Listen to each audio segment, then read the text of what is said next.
We're starting. All right. Good morning. This is Eve Studi, and I'm with USDA's Center for Nutrition Policy and Promotion.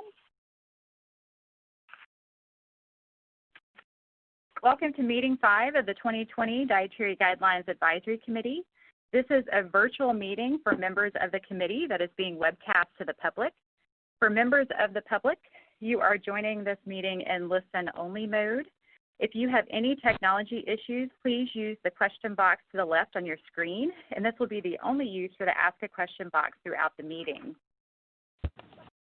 All 20 members were able to join us remotely for this meeting. We do want to note that we have a few members whose universities and hospitals are engaged in coronavirus response activities, so there may be times during this meeting when they need to step out from the discussion.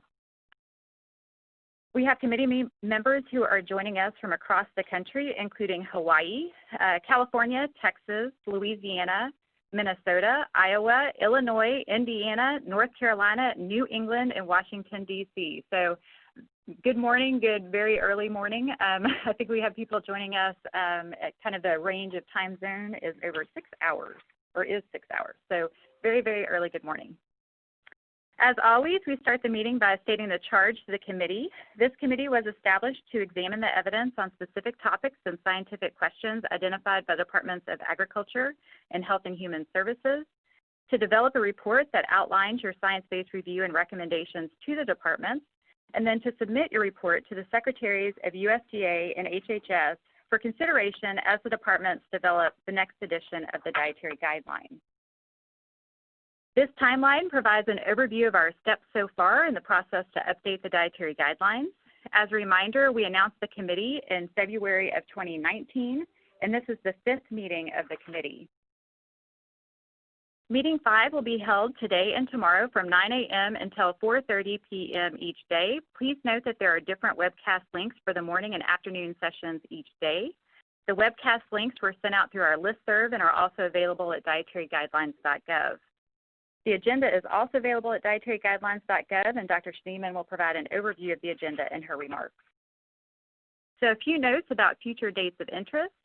As we announced at Meeting 4, the committee plans to hold a meeting on its draft scientific report on Monday, May 11th, and they plan to submit their final report to the departments by the end of May. To ensure all public comments can be considered by the committee as it develops its report, the ongoing public comment period will close at 11:59 p.m. Eastern Time on Friday, May 1st. After the committee submits its report to the departments, USDA and HHS will post the committee's final report for public comment in the summer of this year.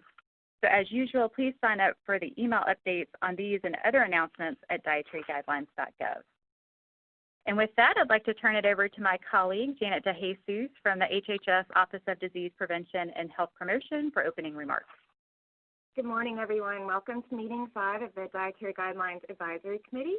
It is my pleasure to introduce Dr. John Wright, who has served as the Deputy Assistant Secretary for Health and the Director of Office of Disease Prevention and Health Promotion since January of 2012. In this capacity, Dr. Wright leads coordination and policy development for public health and prevention activities within the Office of Assistant Secretary for Health at the Department of Health and Human Services. Dr. Wright provides leadership for healthy people and oversees the development of evidence-based health policies such as the Dietary Guidelines for Americans and Physical Activity Guidelines for Americans, and a national plan that addresses adverse drug events and healthcare associated infections. So prior to joining ODPHC, Dr. Wright served in a variety of federal roles in the government, and before his government service, he was a dedicated clinician in Central Texas for 15 years. Dr. Wright has an exciting new opportunity coming up. He will serve as the U.S. Ambassador to Tanzania. So we're very thrilled for him. He's been in intensive training, including learning Swahili, so we're thrilled that he can be with us here today. So without further ado, I'll turn it over to Dr. Wright. Well, thank you, Janet, and to all of the committee members, asante sana in Swahili. Thank you very much for your contributions. Let me say it's been an honor to be here this morning to welcome you all to the 5th meeting of the Dietary Guidelines for America and the last scheduled in-person meeting that was rescheduled before the committee presents its report to the Secretaries of USDA and HHS.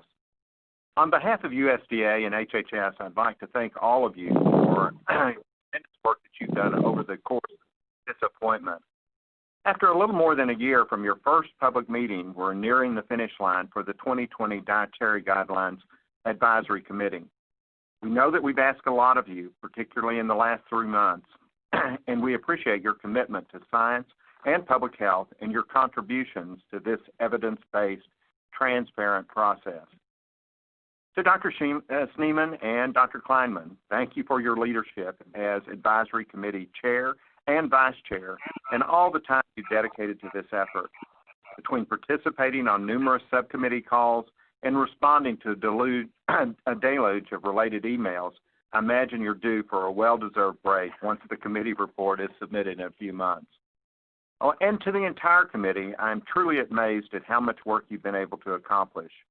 You are the first committee we've asked to review the evidence on nutrition across the life stages, including pregnancy, lactation, and the first 2 years of life. In addition, the body of evidence on the role of nutrition in disease prevention and health promotion has grown exponentially since the last committee submitted its report, and you've done an impressive job of reviewing this unprecedented evidence base while maintaining a rigorous and thorough process. This was an ambitious ask for the departments, and we appreciate your enthusiasm in accepting the task. We look forward to receiving your report, which will include your recommendations for USDA and HHS to use as we develop the 2020 to 2025 Dietary Guidelines for Americans. We are confident that the rigorous systematic reviews, data analysis, and food pattern modeling that you have completed over the course of your work will provide the evidence base we need to update the guidelines. I'd like to recognize and thank the talented, hardworking staff who've made all this work possible. Federal employees and contractors from both U.S. Department of Agriculture and the U.S. Department of Health and Human Services have worked seamlessly together and are truly dedicated to supporting the Dietary Guidelines Advisory Committee. To all staff, I'm confident I speak for leadership from USDA and HHS when I say we can't thank you enough for your support of this committee and the work that you will continue to do in developing the Dietary Guidelines for Americans in the coming months. I think it's appropriate that this group of nutrition experts is meeting publicly during National Nutrition Month. I think as most of you know, yesterday was Registered Dietitian Nutritionist Day, and given that many dietitians are watching, I'd like to recognize and applaud the work these professionals do to improve the health of their patients, clients, and communities. As you're all well aware, the dietary guidelines form the basis for federal food and nutrition policy. From an HHS perspective, we use the dietary guidelines to inform, first and foremost, consumer dietary guidance delivered through our grants and educational materials. We also use them for food assistance programs like the Older Americans Act nutrition program. We use them for national health objectives such as the nutrition and weight status objectives in healthy people, and we use them in nutrition monitoring and research. It's also used in regulation on food labeling and fortification. My office at HHS also leads the Healthy People Initiative. Since 1979, Healthy People has identified science-based national goals and objectives and ambitious yet achievable targets for improving the health of the nation by the close of each decade. In this way, Healthy People serves as a roadmap for benchmarking, charting, and assessing the nation's health promotion and disease prevention efforts. The dietary guidelines help to inform many of the Healthy People nutrition and weight status objectives and targets. On March 31st of this year, HHS will launch the 5th iteration of the Healthy People Initiative, Healthy People 2030. I encourage you to check out healthypeople.gov when we unveil the nutrition and weight status objectives for the decade. Another HHS office, the Office of Women's Health, is looking forward to the Advisory Committee's science-based recommendations to promote women's health across the lifespan, but particularly during pregnancy and lactation. We know that proper nutrition during the earliest stages of life is critical to support healthy growth and development during childhood and to help promote health and prevent chronic disease through adulthood. As we know that proper nutrition is important to maintaining a healthy pregnancy and keeping moms healthy. We are confident that your report will enable us to develop dietary guidelines for these populations and across the lifespan that are based on the best available scientific evidence and will improve the health of the American people. Again, I want to thank you for your willingness to serve on this very important advisory committee.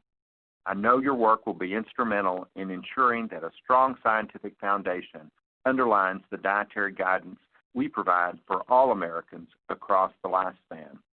And at this point, I will turn it back to Dr. Schneeman. Great. Thank you very much, Dr. Wright, and congratulations on your new position. It sounds exciting and interesting. So before going into my formal slides, I do want to express my appreciation to the staff. We know that the situation has been changing on a regular basis in all the states that you're coming from, and the ability to meet virtually means we can continue the very hard work that this committee has been putting forward. So thank you to the staff, and thank you for your flexibility in adapting to current reality as it exists.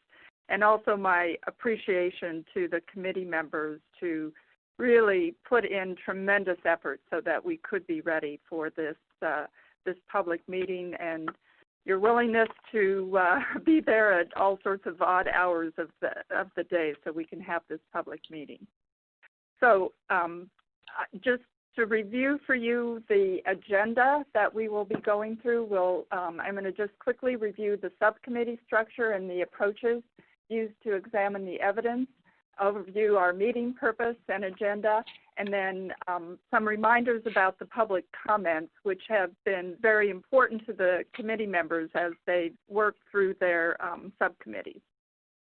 So just to remind you that in order to accomplish work between the public meeting sessions, we've been divided into 6 subcommittees: dietary patterns, pregnancy and lactation, birth to 24 months, beverages and added sugars, dietary fats and seafood, and frequency of eating, and then 1 cross-cutting group that has been looking at the data analysis and the food pattern modeling. So members of the committee serve on at least 2 subcommittees, and Dr. Kleiman and I have divided the committees so that we have some cross-representation. The subcommittees have been dealing with the questions that came to us from the Departments of Agriculture and Health and Human Services, and we use these approaches to examine the evidence: data analysis, food pattern modeling, and the Nesser systematic reviews. And I'm not going to repeat what I've said in other public meetings about the details of each of these approaches, but certainly you can find much more detailed information at the website dietaryguidelines.gov. I would note that while each question or topic has maybe focused on one of these approaches to examine the evidence, as we're now reaching the point where we're developing our conclusions and beginning to look across the topics, there'll be more opportunity for integrating the conclusions from each of these areas into our report as we work toward putting that together to deliver by the end of the month.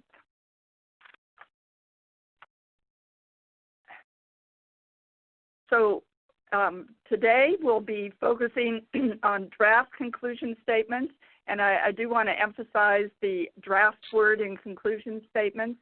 These are how we've developed our answers to the questions based on the evidence that is reviewed. They've been drafted by the subcommittees and are being brought to this full committee, so as a full committee we can discuss and reach agreement at these public meetings. But do keep in mind that any conclusion statement that we show is considered draft until the committee submits its final report to the Secretary. So these are being brought forward for discussion.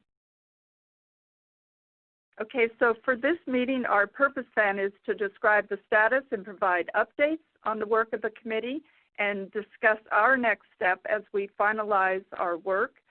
There is an agenda. As Eve pointed out, the agenda is available at dietaryguidelines.gov. Both today and tomorrow, we're starting at 9 a.m. Eastern Time, and our afternoon session will begin at 1 p.m. Eastern Time. And as Dr. Studi already pointed out, I think you have a login for each of those times. So, and I would note, we will plan on breaks. They're not set for specific times, but we'll take them as they fit within our discussion. So for today's agenda, following the opening remarks, we'll move straight into our subcommittee reports. And the plan for today is to focus on the data analysis, cross-cutting working group, the birth to 24-month subcommittee, pregnancy and lactation subcommittee, dietary pattern subcommittee, frequency of eating. And we have been trying to be sensitive to the time differences in terms of when the subcommittees give their report. So, and then for tomorrow's agenda, again, we'll begin at 9 a.m. and we'll continue with the subcommittee report. So what we anticipate for tomorrow is, again, from the cross-cutting working group, the food pattern modeling, but then move to dietary fats and seafood, beverages and added sugars. Of course, we will have committee discussion as we move through each of those subcommittee reports, but then hope to have some broader discussion. And then at the end of the day, we'll talk about next steps, the peer review for the committee's systematic reviews, and an outline of the committee's report and where we are in terms of starting to integrate across the chapters, and then closing remarks at the end of the day. So as mentioned, we are very interested in public comments. At this point, we've received over 40,000 written public comments since March 12, 2019. So within a year, that's a lot of public comments. If there are public comments related to the discussion at this particular meeting, we encourage you to submit them to the committee by Friday, March 27th. Again, that's when they're going to be most useful to the subcommittees. In terms of the written public comments, the comment period will close May 1st at 11:59 p.m. Eastern on Friday, May 1st. And our members are reviewing and considering the public comments received, that they're part of the discussion within the subcommittees as the committee goes through how it's looking at the protocols and the nature of the evidence that it's bringing together. So those public comments are an important part of what we do. So with that, we will be ready to start with our subcommittee report. And so, yes. And so, Dr. Bailey, are you ready for the working group report on data analysis? Yes, Dr. Schneeman, can you hear me okay? Yes, we can hear you fine. Okay. And we're going to go on now while you do your report. Okay, great. Good morning, everyone. Today we'll be going over some of the topics we discussed at previous meetings, but specific to the birth to 24 months and pregnancy and lactation groups. And those are listed here on the slide. We'll also be talking about the relationship between added sugar and meeting food group and nutrient recommendations, frequency of eating, beverages and meeting food group and nutrient recommendations, as well as alcohol relative to those same endpoints. So in this data presentation, I'll refer to HM infants. This means infants who receive no infant formula, so infants receiving human milk. And we will talk about infants who are receiving infant formula, including mixed-fed infants, as FMF. So this was done mainly, we wanted to look at primary source in 6 to 12 months of age, and we didn't have the sample size to look at mixed-fed infants, those receiving both breast milk and formula. So those have been, those infants are categorized as FMF. So as has been the case for most of the work that we do, we rely on the National Health and Nutrition Examination Survey and similar databases that have been discussed in the past. New to this presentation are two data sources where we will have information on breastfeeding initiation and duration, as well as the timing and introduction of foods and beverages from the surveys listed here.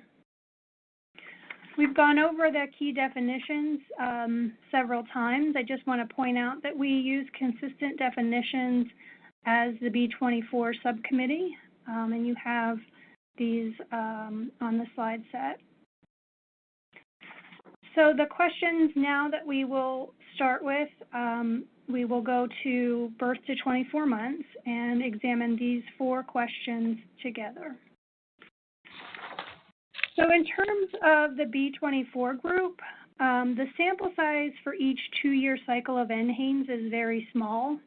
Ideally, we would have a lot more data in each survey cycle, but that's not the reality that we have. So what we've done for the presentation of data in this age group is combined data from 2007 to 2014 in order to get adequate sample size to be able to stratify FM and mixed feeding and formula feeding infants. So the strength of that is that we have the ability to look at those different groups, but there's also a weakness associated with that because the nature of the food supply is pretty dynamic, and trends in infant feeding practices could have occurred over these time periods, as well as potential lags in the database to reflect the food supply. There's measurement error inherent with all self-reported dietary data. The extent to which that exists for proxy interviewers, so obviously the infants aren't reporting for themselves, so it's generally a parent or caregiver. However, this may not be the person who is most familiar with an infant's dietary intake at particular time periods.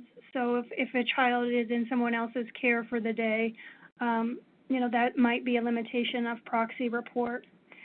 Also consider that it's difficult to categorize usual intakes, and this is an ongoing research question, especially in this age group where eating trajectories are quite dynamic and evolving.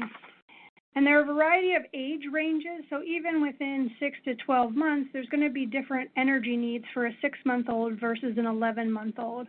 So just keep that in the back of your mind. And finally, while we did categorize intake into these 2 groups, they were not statistically compared. So I might say something is higher or lower, but I don't want you to assume that that means it's statistically different. So let's start to first look at and focus on breastfeeding rates and duration, and then timing of complementary foods and beverages. And we'd like to thank Kriya Parin and her team at CDC for providing this data to us. So this is the percent of U.S. infants where breastfeeding was initiated, so about 84%. And then you can see during different time periods that decreases to 57% at 6 months and 36% at 12 months. And the exclusive rates at 3 months and 6 months are also presented on this slide. This slide looks at the same type of data, but it categorizes by race and Hispanic origin. And you'll see that breastfeeding rates appear to be higher for non-Hispanic white and non-Hispanic Asians, both in terms of initiation and at 6 and 12 months. This is looking at exclusive breastfeeding, and so just for frame of reference, the Healthy People 2020 goal at 3 months is 46.2%. So Americans are meeting this goal.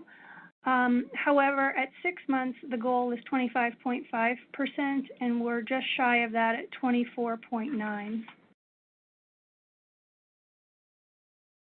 So this is a slide showing the timing of introduction of complementary foods. It's generally recommended that that be anywhere between 4 to 6 months, but we do see about 32% of infants who are receiving complementary foods before 4 months of age. That seems to differ by the source of whether an infant is receiving human milk only or infant formula. And so for the purposes of this slide, you can see the mixed fed group here, which is, for the rest of the talk, will be lumped in with infant formula. But infants receiving infant formula, there's a higher percentage having complementary foods. So we'll next focus on these 3 bullet points, and I will walk you through the data as to not read the slide to you. So this is a slide that is looking at the proportion of reported intake. So this compares the percent of a group that is reporting a food, and then under the main food category, there are food subgroups. So I pulled a few comparisons out in bold just to show you and to highlight the point that infants who are receiving formula or mixed fed, there's a higher percent of reported consumption on any given day across most food groups. But then also to note that within all infants, there's a low prevalence of, for example, dark green leafies, vegetables being reported. So that's at 6%, less than 1% with total fish and seafood, and about 20% for eggs. So we'll see some of this food data translated into nutrient data in the upcoming slides. So this slide compares the mean amounts consumed by age group to begin to examine what changes occur at what age. So remember, this is cross-sectional data, so we can't say intakes, for a particular child increase this much, but at the population level for these age groups, here's the mean amount of these main groups that are being consumed. And so that helps us start to get a sense of when shifts are starting to occur and for what types of main food groups. And so the first column is 6 to 11 months, then 12 to 23 months, and then we have older children 2 to 5 that is further stratified by sex. So in terms of the results for infants 6 to 12 months, as I mentioned, formula and mixed-fed infants get a larger proportion of food groups from baby food and than human milk infants do.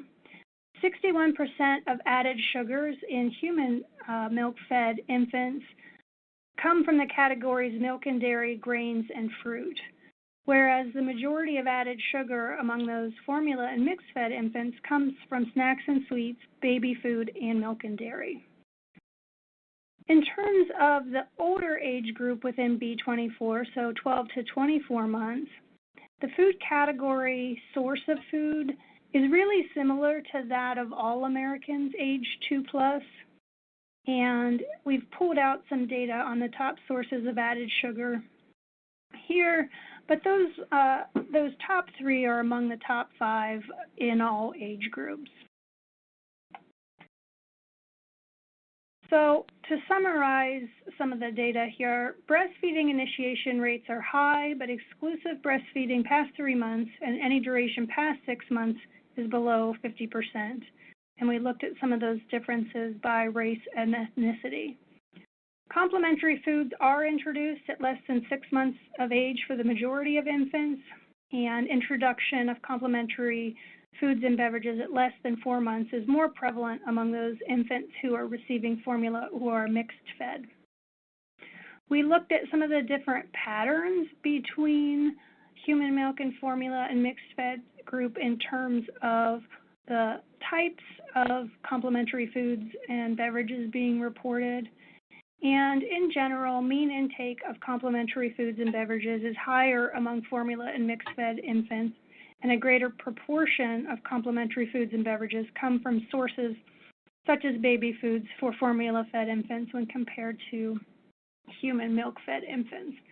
And what that translates to in general, and this is an estimate, but around 100 calories difference on average on any given day, higher intakes for formula-fed than human milk-fed infants. And so the pattern of food group intake and sources of food groups among 1-year-olds are similar to that of the rest of the population that we've looked at for several iterations of the dietary guidelines.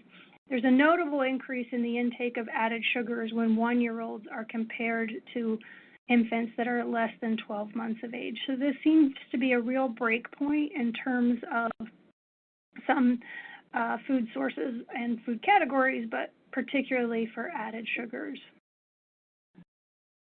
Moving on next to talk about nutrients of public health concern and current intakes of nutrients. So you'll remember that we had talked about nutrients of public health concern in ages 2+ at meeting 4 in Houston, and that we will focus on these specific life stages here today. And again, here is just as by way of a refresher, and I'll go through these really quickly because I think you've seen them at least once, but maybe twice now. When we identify nutrients or food components of public health concern, the goal is always to have more than one measure. So we would ideally have nutrient data or intake data paired with a biological endpoint or a clinical health outcome.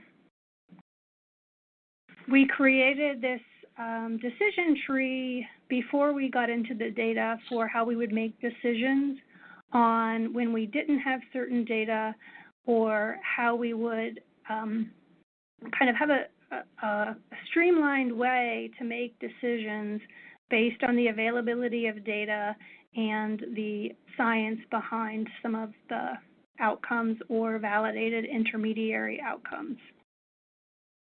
So quickly, we referred to an underconsumed or overconsumed nutrient or food component when it's a problem in 5% or more of the population or within specific population subgroups.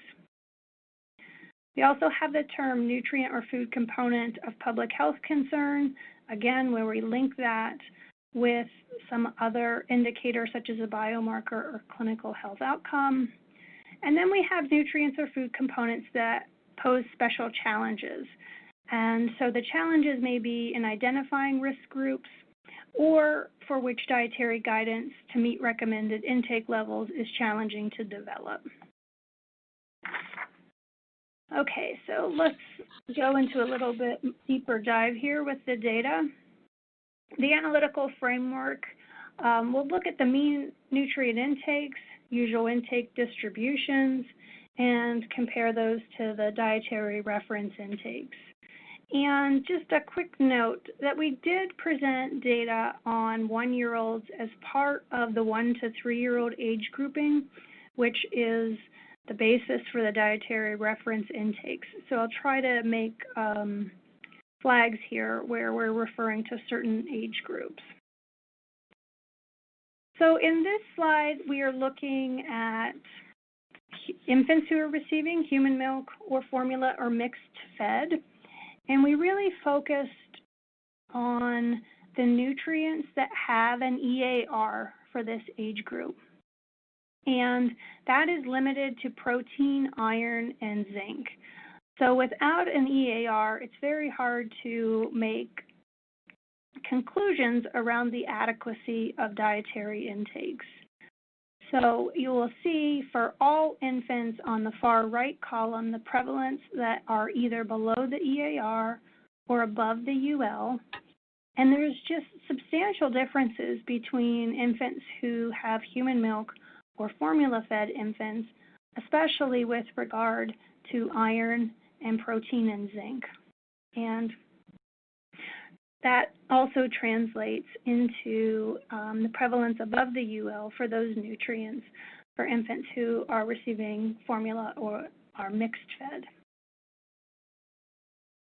So this slide is a little bit complicated, and I'll just take a moment to walk you through it. The first column is the adequate intake.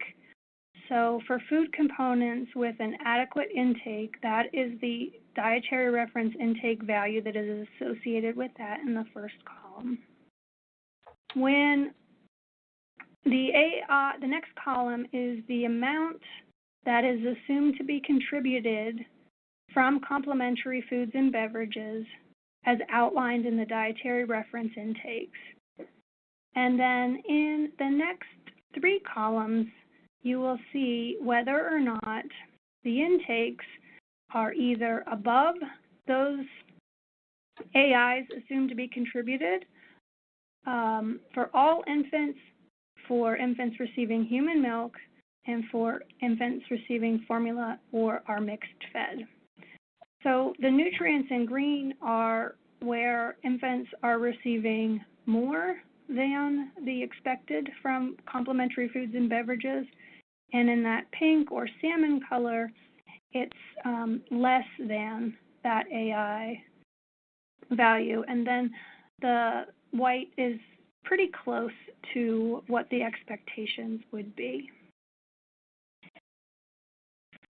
So based on this data, the proposed nutrients of public health concern for infants who are receiving human milk would include iron, zinc, and protein. Based on what we call nutrients or food components that pose special challenges, this is for all infants. We characterized potassium, vitamin D, and choline.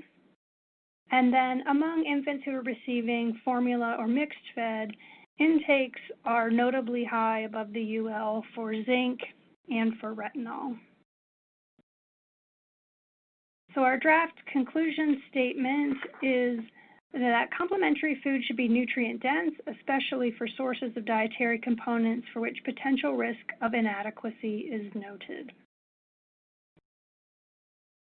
So that was for 6 to 12 months, moving on to infants and toddlers 12 to 24 months. Similar to what we proposed in the last meeting, potassium, fiber, vitamin D, sodium, and added sugars. Proposed nutrients or food components with special challenges in this age group include choline and linoleic acid. And just noting that in this age group, many 1-year-olds still exceed the recommendations for zinc and from retinol from foods alone. So as we mentioned kind of at the start of this, there are many caveats to consider with looking at this age range. So at around 12 months, children start to transition. Excuse me. So the caveats here are we really don't have a lot of biomarker data available in this age range. We do have serum ferritin concentrations, but that is for 1 to 5-year-olds entirely combined together. And that data says that about 4% overall U.S. children 1 to 5 have potential iron inadequacy based on biomarkers. So in terms of DRIs, there's been a lot of talk about the basis for the DRIs. Oftentimes they're extrapolated down from adult data. There's very little experimental data to inform the dietary reference intakes, and so that's one caveat in mind, particularly among the UL, because there are such large proportions of infants and young children exceeding the UL from foods alone for certain nutrients. Existing food composition data on human milk are outdated and don't account for known variations that exist in for a number of components. And then it's always challenging to estimate the volume of human milk that is consumed. And so in NHANES and in most studies, assumptions are made about the volume of human milk that is being consumed. Okay, so we'll move on now to pregnancy and lactation. This is a radar plot showing the differences in HEI scores between pregnant women in purple, lactating women in red or maroon, and then similarly aged women who are not pregnant or lactating in blue. And you can see straight away that the HEI scores are notably higher among pregnant and lactating women than their non-pregnant or lactating peers. And this seems to be driven by higher intakes of fruit, greens and beans, whole grains, fatty acids, and seafood and plant proteins, specifically seafood and plant proteins in lactating women, combined with lower intakes of refined grains, sodium, and saturated fats.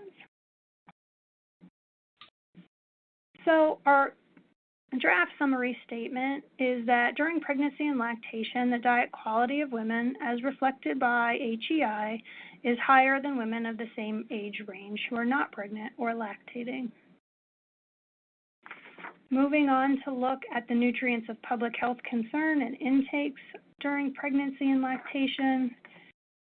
It's a time when many women are using dietary supplements, particularly dietary supplements containing micronutrients. And on this slide is the prevalence of any dietary supplement. So you can see that 77% of pregnant women are taking a supplement. So among pregnant women, those in the first trimester, those who are a little bit younger, 20 to 34, and those who are living in a family with lower incomes are less likely to use supplements compared to their counterparts. So this is just a broad summary of energy. So energy intakes increase as recommended to meet the demands either for growth or during lactation to produce milk. In general, similar to what we saw from the HEI slide, dietary fiber intake, while it's still low, is notably higher. So this is the percent exceeding the adequate intake. And most pregnant and lactating women are within the AMDR for protein, carbohydrate, and for essential fatty acids. So this is a really busy slide, but we wanted to be able to provide a comprehensive comparison of how pregnant and green and lactating women, what their intakes are relative to the EAR. So remember, when we have an EAR, the percent less than the EAR would be considered at risk for inadequacy. And so the first number is from foods alone, and the second number is from total intake, inclusive of dietary supplements. And so you can see the estimates here for the EAR, and then remember, when we have an adequate intake, we can't say anything below that is at risk for inadequacy. We simply can characterize the percent of the population that is above the AI to assume adequacy. And those numbers in the purple can be interpreted as intakes that are at risk for potential excess, so above the tolerable intake level, or above the CDRR, the current disease risk reduction. And for right now, we only have a CDRR for sodium. And so with the dietary data and taking into account other things that we know relative to potential biomarkers or health outcomes, we really focus our conclusion statements around these nutrients that are listed in red. And we'll talk a little bit about supplement use during pregnancy and lactation but it's very difficult to meet the recommendations for iron without the use of a supplement, but then among supplement users, it really increases the proportion above the UL. So we have biomarker data on non-pregnant, non-lactating women of similar ages, but we don't have data specific to pregnancy and lactation. But based on transferrin receptor and serum ferritin, about 20% of reproductive age females in the U.S. have biomarkers indicative of low iron status. So we don't have dietary data on iodine in the food databases, given the variable nature of iodine in the soil and differential uses of iodine-containing products or ingredients in the food supply. So, for example, some salt is iodized, some salt is not iodized. So it's really challenging to try to estimate dietary intake, but at the group level, median urinary iodine is a pretty good tool to look at a population or a group. And so in terms of U.S. pregnant women, regardless of what survey years you use, there's two different survey years presented on this slide. The estimate is close to, but it falls below 150.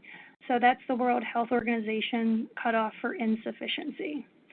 And based on these two publications, we know that dairy consumption, iodized salt, and supplements, prenatal supplements containing iodine, are factors that are related to increasing iodine status. Reproductive age females appear to be adequate from their median urinary iodine concentration, but iodine requirements increase exponentially during pregnancy. So based on that, we have some summary of the data here. As I said, most pregnant and lactating women are using nutrient-containing products. Supplements decrease the risk of inadequacy, but they also increase the risk of high intakes, especially among users for folic acid and iron. So without supplement use, it's very difficult to meet iron recommendations. So 95% of U.S. women who are not taking a prenatal or dietary supplement containing iron would be at risk. What's interesting is that iron requirements are much lower in lactation, even lower than reproductive age females. But many lactating women continue to use prenatal levels of iron. So I'm not going to imagine that you recall the last slide, but their percent above the UL is higher than that of pregnancy. So it's important to note, too, that pregnant and lactating women don't exceed the UL from food sources alone.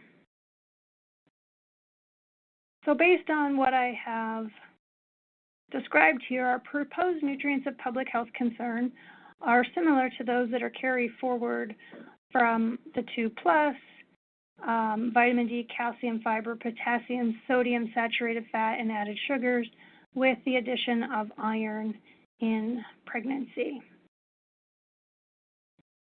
We wanted to mention, though, that there are some of those food components that pose special challenges. And so given the importance of iodine for cognitive development of infants in utero, we want to keep a close eye on iodine, but are not elevating it at this point, but would like to hear your thoughts on it. Also, folate for the first trimester. So folic acid is important for closing the neural tube and is associated with the risk of neural tube defects. And so while biomarker data of non-pregnant and non-lactating women do not indicate issues with folate deficiency, we think it should be kept as a special challenge, particularly in the first trimester. And then choline and magnesium. have been related to health outcomes in pregnancy, but we only have dietary data, and so we have from the dietary data a high prevalence of potential inadequacy. So characterizing that as a food component that poses a special challenge. Moving on to the relationship of eating frequency and food group and nutrient recommendations. So just a reminder of the analytical framework. We look at the frequency of eating with and without naming occasions in a 24-hour period, and as well as the hourly distribution and the percent engaging in self-described meals and snacks. And then we'll provide some data on meals and snacks, including beverage events, and then the proportion of total energy that is we've looked at it based on kind of like what I would call later in the day eating, so from 8 p.m. to 11:59 p.m. So we have some data there.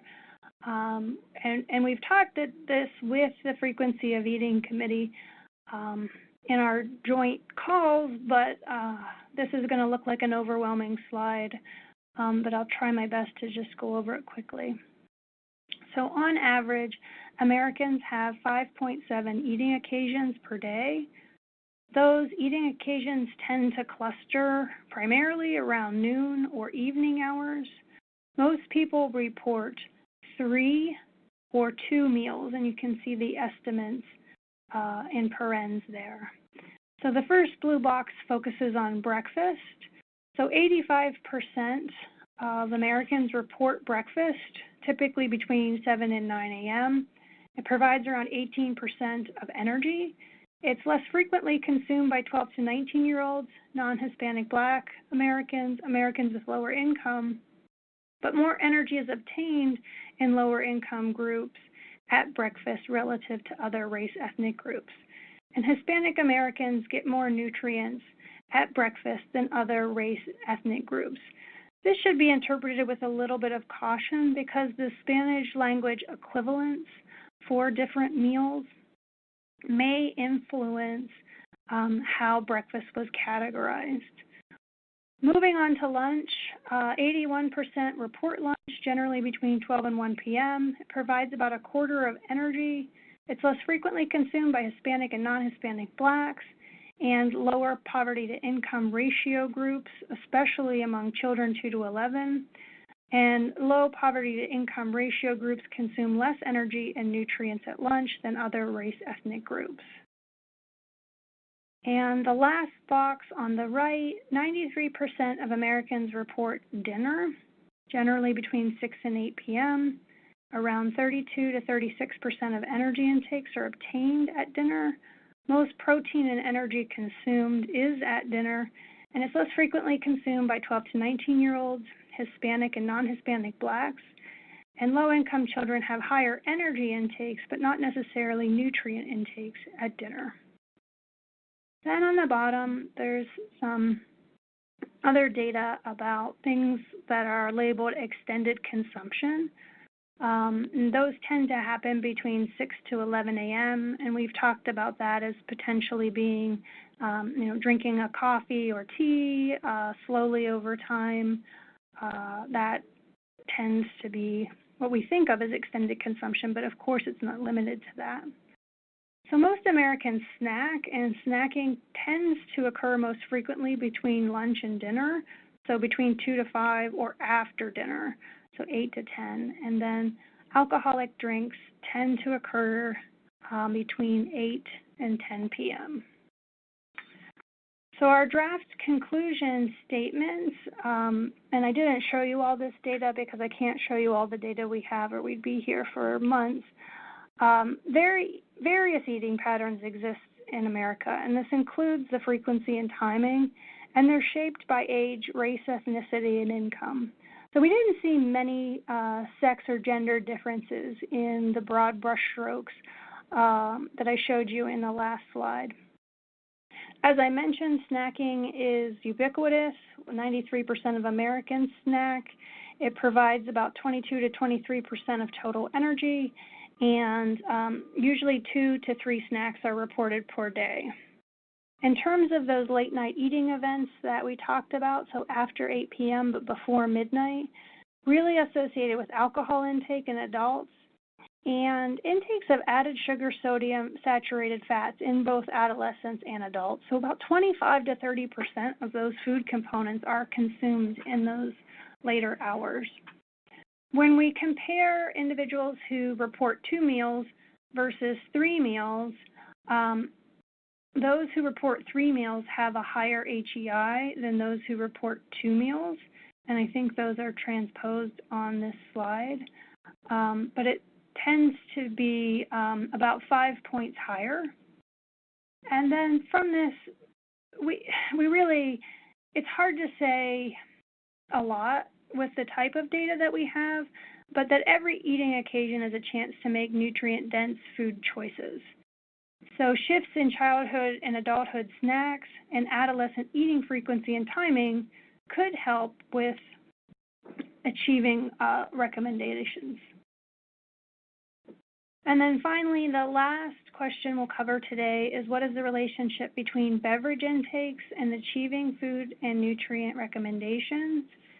And this is just to go over the definitions that we've talked about before, but just a reminder of the types of data that we're looking at.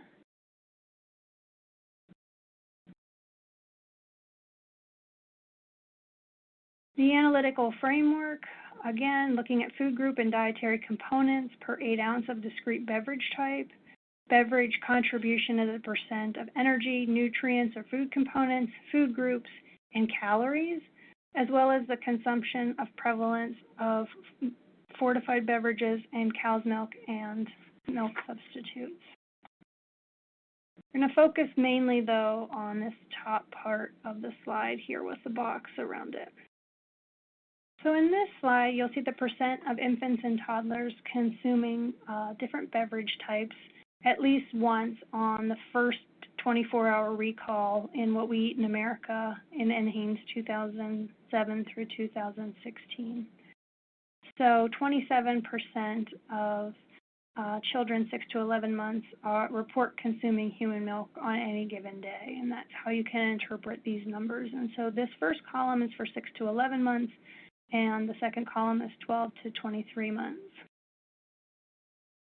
You can see things by type of milk, and then other beverages, even including water here on this slide. In this slide, we're looking at the mean daily energy intake and selected nutrients from beverages among toddlers and infants. So you can see the orange line there represents older group in the B24, so 12 to 24 months, whereas the blue bar is 6 to less than 12 months. So we were able to then look at food category sources of nutrients, and plain milk in this age group is the primary source of potassium, calcium, and vitamin D, whereas sweetened beverages are the primary source of added sugars. We've looked at this slide in at least one other meeting. So this is looking at children from NHANES 2015-16, and those are subdivided by age groups 2 to 5, 6 to 11, and 12 to 19.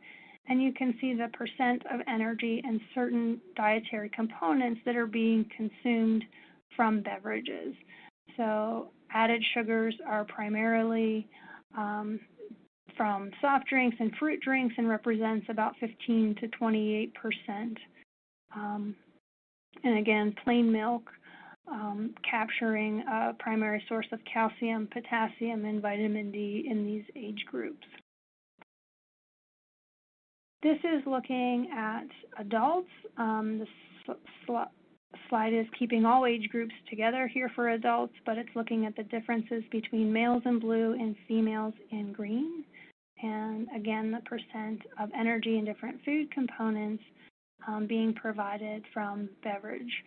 I would say the chief difference here in adults is that the primary source of potassium is coffee, which is something we didn't see in children in B24.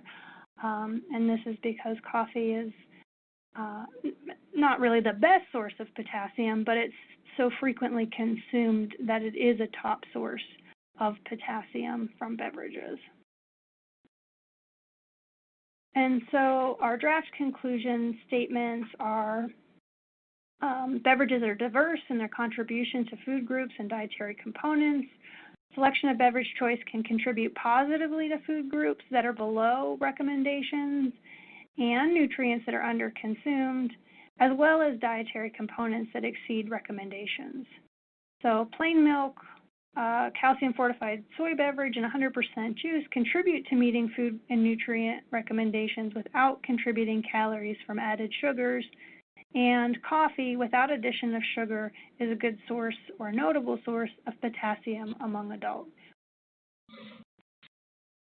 And then this is just the last part of these conclusion statements. So beverages contribute to added sugars, and this is increased from about 30% in young children to 50% in adolescents. And among adults, beverages contribute to nearly 60% of added sugars intake.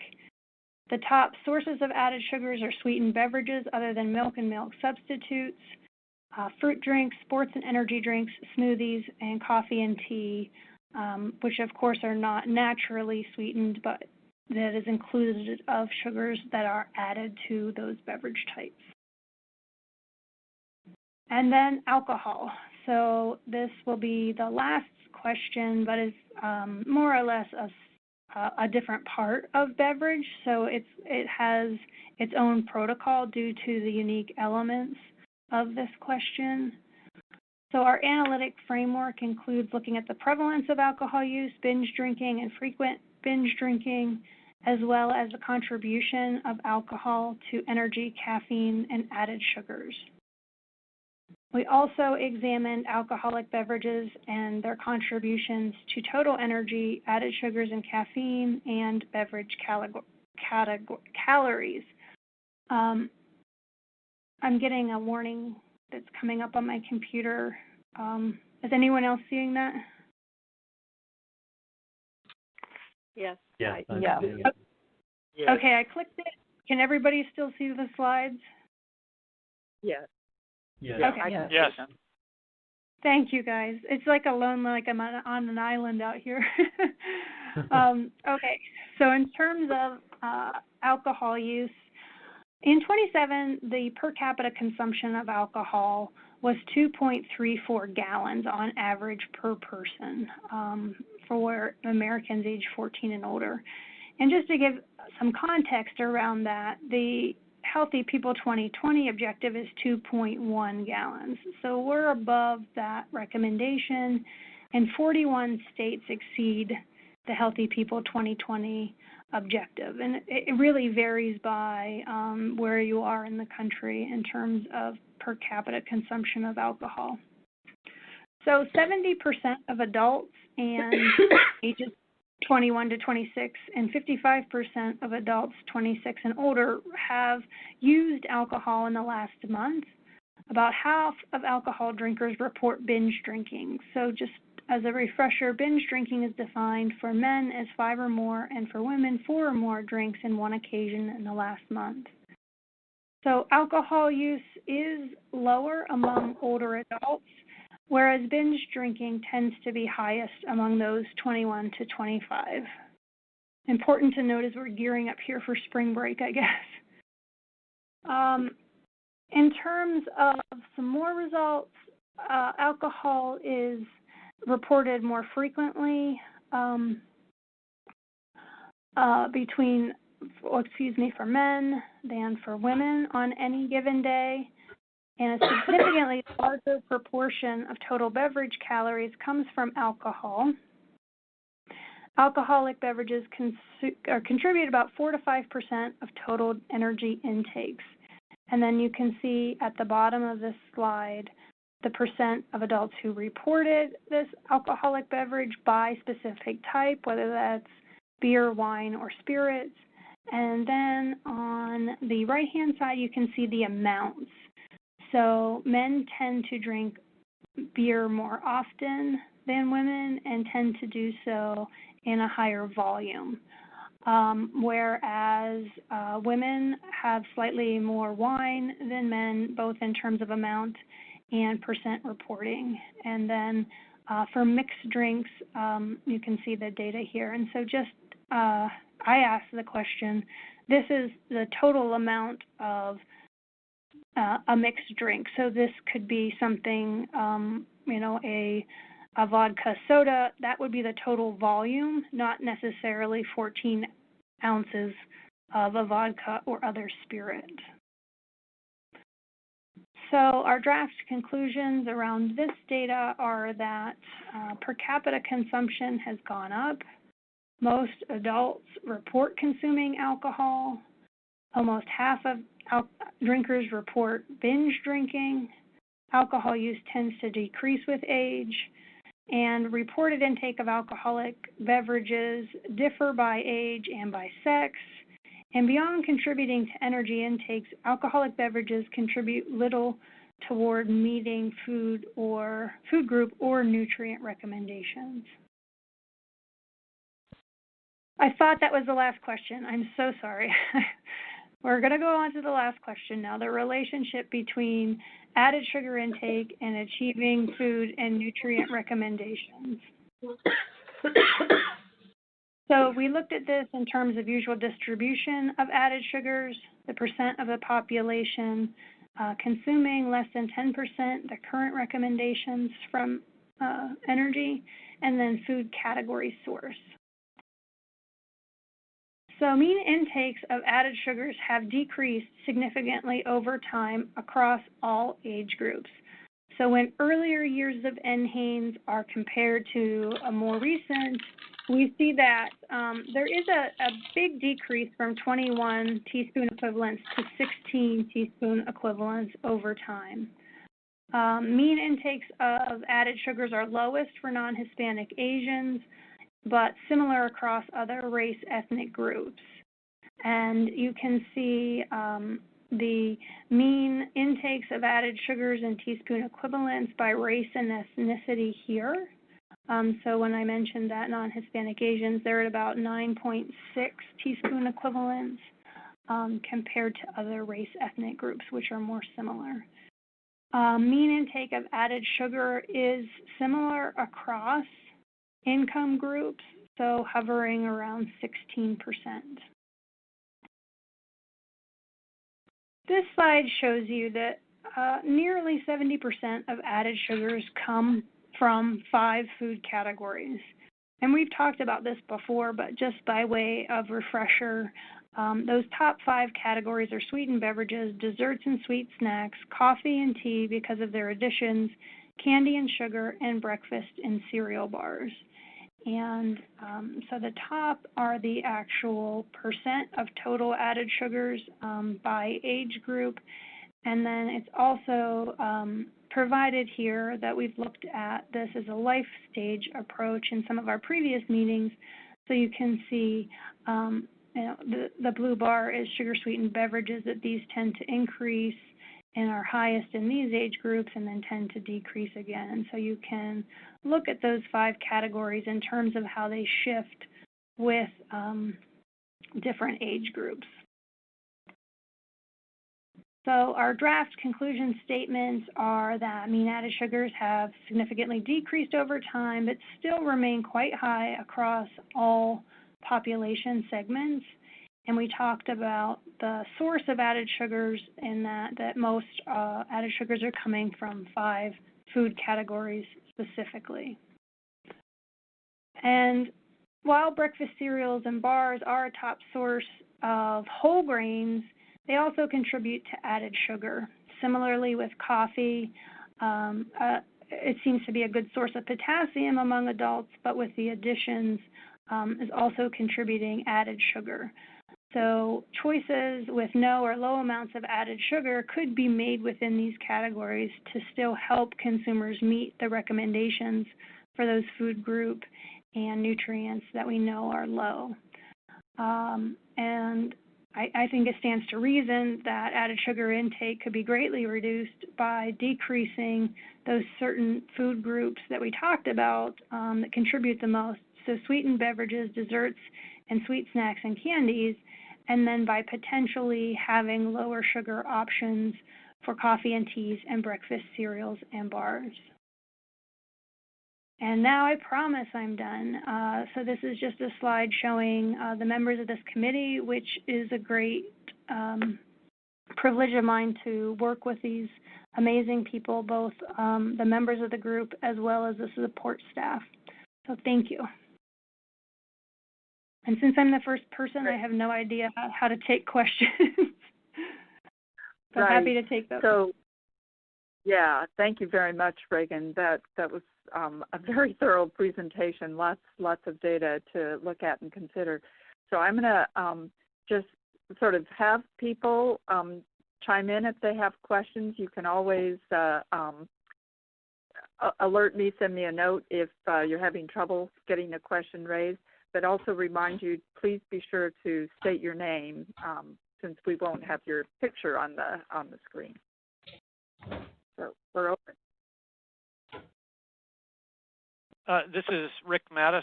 Reagan, I have a question. In the data on formula and mixed feeding diets, if I remember correctly, you said that those in that category had about 100 kcal greater energy intake per day. They also had higher protein, iron, and zinc. Is the contribution of protein, iron, and zinc in proportion to that 100 kcals or disproportionate? Trying to sort of gauge whether smart decisions are being made there or poor decisions are being made there. You know, that's really something that we should follow up on. It seems to be that they're consuming more of everything, so I don't know if it's relative to those specific nutrients or food components, but we can certainly look at that. This is Kay. Can you hear me? Yes. Oh, good. I just wanted to comment that the main reason for the difference in iron and zinc intake and potentially some of the protein is that those estimates are total intakes, including the formula. And the formula is fortified with iron and zinc. So it's not necessarily coming from the complementary foods portion. And I think what was presented there, the 100-calorie difference, was just the amount coming from complementary foods and beverages and not from the predominant milk source. Is that right, Reagan?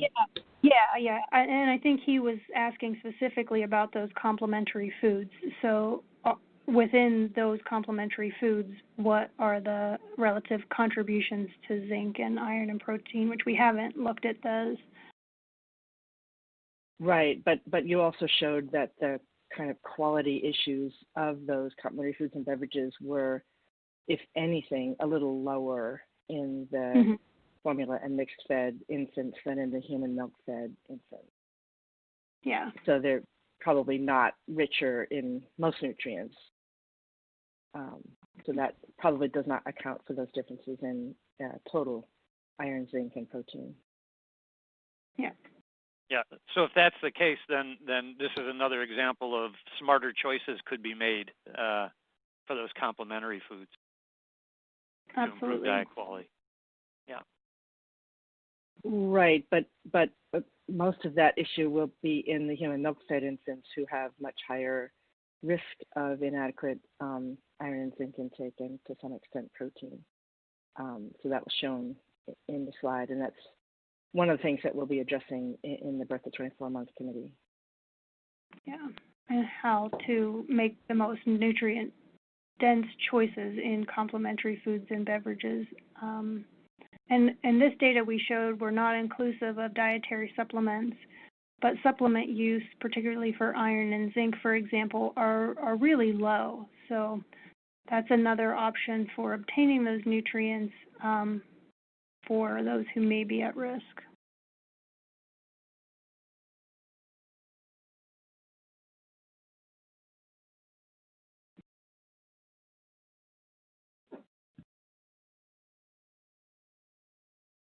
While we're on that subject, Reagan, I wonder if you could show again the slide that shows the food groups for birth to 24 or from 6 to 12 months in particular, which was subdivided by human milk fed and formula and mixed fed. Yeah, I'm trying to do that. Actually, you know, you have the power to do that too. Is this the slide you mean? No, that's the nutrients. I'm thinking of the foods. So it was the one where you pointed out.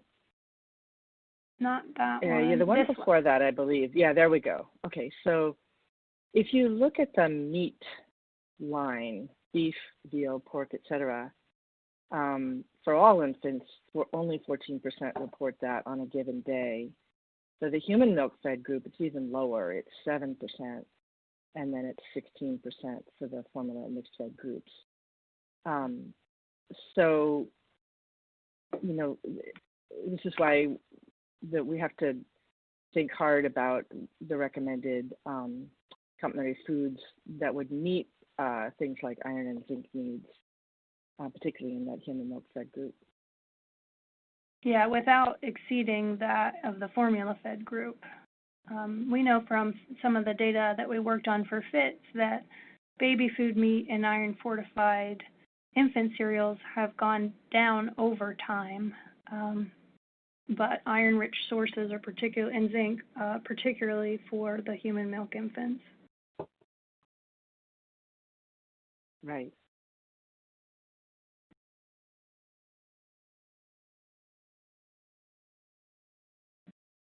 This is Rick Mattis again. Can I shift? Oh, go ahead. Finish, Kay. Oh, no, I'm done. Oh, okay. I was going to change topics to the alcohol data. And you made the point that alcohol can contribute a substantial amount of energy and doesn't itself contribute many nutrients.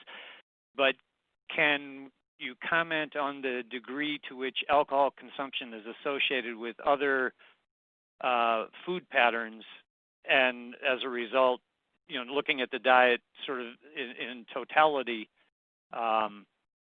pose a different level of risk? For example, I have no idea, but does alcohol drinking promote the choice of foods that are high in sodium? And so even though it's not a source of sodium, it's actually associated with a higher sodium diet.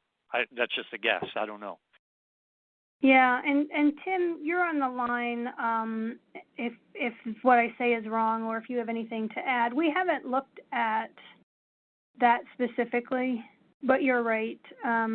We know that 25 to 30% of sodium and added sugars are being consumed at the same time intervals from 8 till 12. Now, we can't make any causal statements that people who are drinking alcohol that's when they're consuming their sodium or added sugar, but it seems like most of those things are occurring at the same time.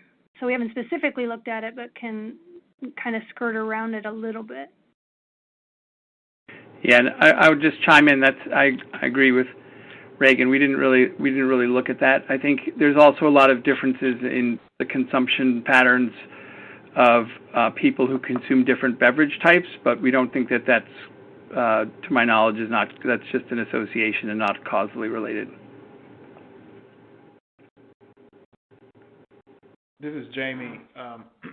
So, Rick, I mean, this brings up another point that I think we could pick up on in the dietary patterns discussion, because we had a lot of conversation about that in the subcommittee yesterday regarding, you know, what we see associated with alcohol intake, especially in dietary patterns that may call out the use or inclusion of moderate amount of alcohol versus not including that in certain dietary patterns, and, you know, the implications of that.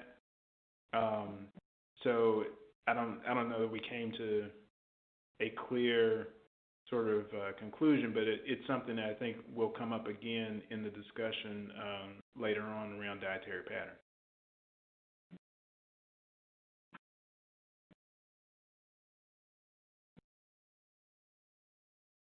So, Reagan, this is Barbara. And I'm going to go back to the sort of patterns over the life stage, and I appreciate your caveat that we don't really have a way to look at a change in the individual. Mainly the data give us information at the population level, but it seems like the data that we have could suggest that if a pattern is established early, that it at a population level anyway, it may be carrying over into later life stages. Is that fair to say? Yeah, I think with those caveats, it's pretty fair to say. So when we look at the top contributors to energy and different things, so if this was the energy slide, they're pretty stable at 2 and above. And I think what will be interesting is to see how these patterns emerge in that 1 to 2 years of age, because that's really where it seems patterns are established and are pretty dynamic. So I agree.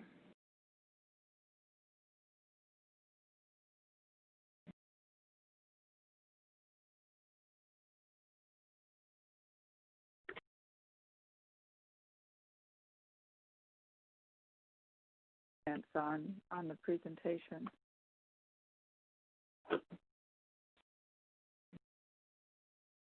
Are there any other questions? Any other questions? Am I not on? Can you hear me? Oh, yeah. Hi, Linda. Hi. Sorry, it's hard to know who can hear what. Again, thank you for the excellent and thorough review. And I'm also kind of going back to what Barbara was saying with the interest in racial, ethnic differences in breastfeeding behavior, and thinking about one of the slides that you were showing some of those differences, initiation and duration, and seeing especially that the Asian population continues to have exclusive breastfeeding pretty much longer than anyone else. And also thinking back about the questions that were related to introduction of complementary foods before 4 months. One of the things that's sort of interesting when you start to think about this is we're looking at these data without recognizing perhaps the contributions to growth and development and weight gain and things of that sort.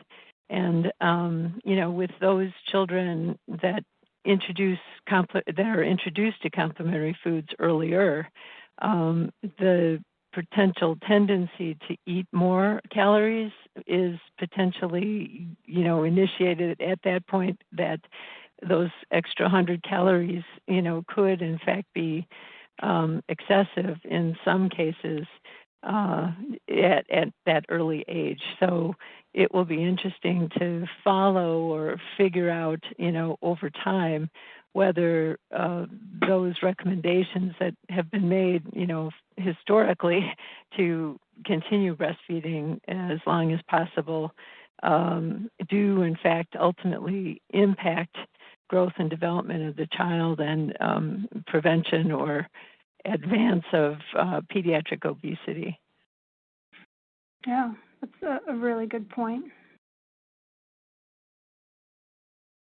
Because just to continue that for a second, I was struck with the topic of protein foods and human milk versus formula-fed infants, and looking at that category in particular and wondering, again, is that bad, or is that, certainly they're under-eating what's recommended, but in the long run, we don't know at that point the size or the, stage of that child, and whether, in fact, for a smaller infant, that could be, partly what's contributing to this. Yeah. Yeah, that's a good point. This is Kay Dewey again. I thought I would jump in just to say that the difference in energy intake between human milk fed and formula or mixed fed infants is not only in the portion coming from complementary foods and beverages, but there also tend to be differences in intake from the milk source. So tend to be higher intakes again in the formula fed infants. So the difference in total energy intake between those two groups is both. Actually quite large. Yeah, it's both. And there's some debate about whether the protein content of infant formula may be partly driving that. So there's a lot of sort of physiological, biological reasons why it might be driving appetite. So there's a lot of uncertainty, but that's one of the factors that's being studied. That's wonderful. I think that's what's especially exciting about initiating this round of the dietary guidelines starting at birth, because we'll finally have a chance to look over the life course of diet intake and how early introduction of food, et cetera, really makes a difference ultimately with data to document that. That's great. Yeah, and I wanted to point out also that in the previous meeting, we reported on some of the results regarding the review of timing of introduction of complementary foods. And there is some evidence that introduction before 4 months may be related to a higher risk of overweight later. Yeah, right. And I was surprised to see, this is Reagan, that 30% were receiving foods before 4 months of age. Yeah, that's a little troubling. Yes. So any other comments or questions at this point? Okay, I'm going to suggest we take a brief break now, about 15 minutes. And I just would remind all of our committee members, do not exit from the webinar.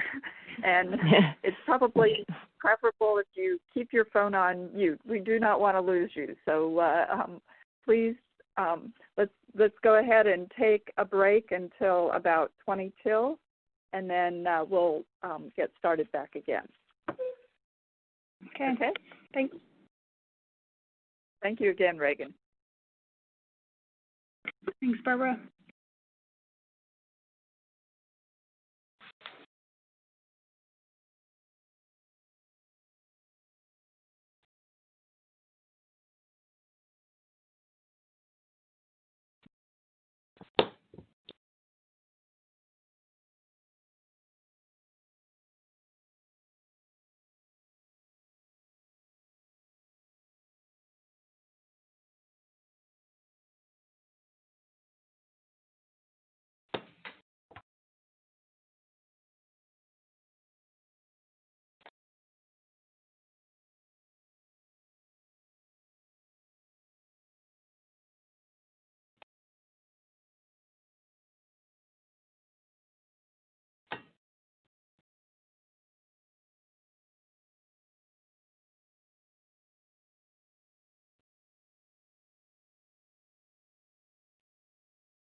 Hello, this is Barbara, and I hope everyone is back on the call.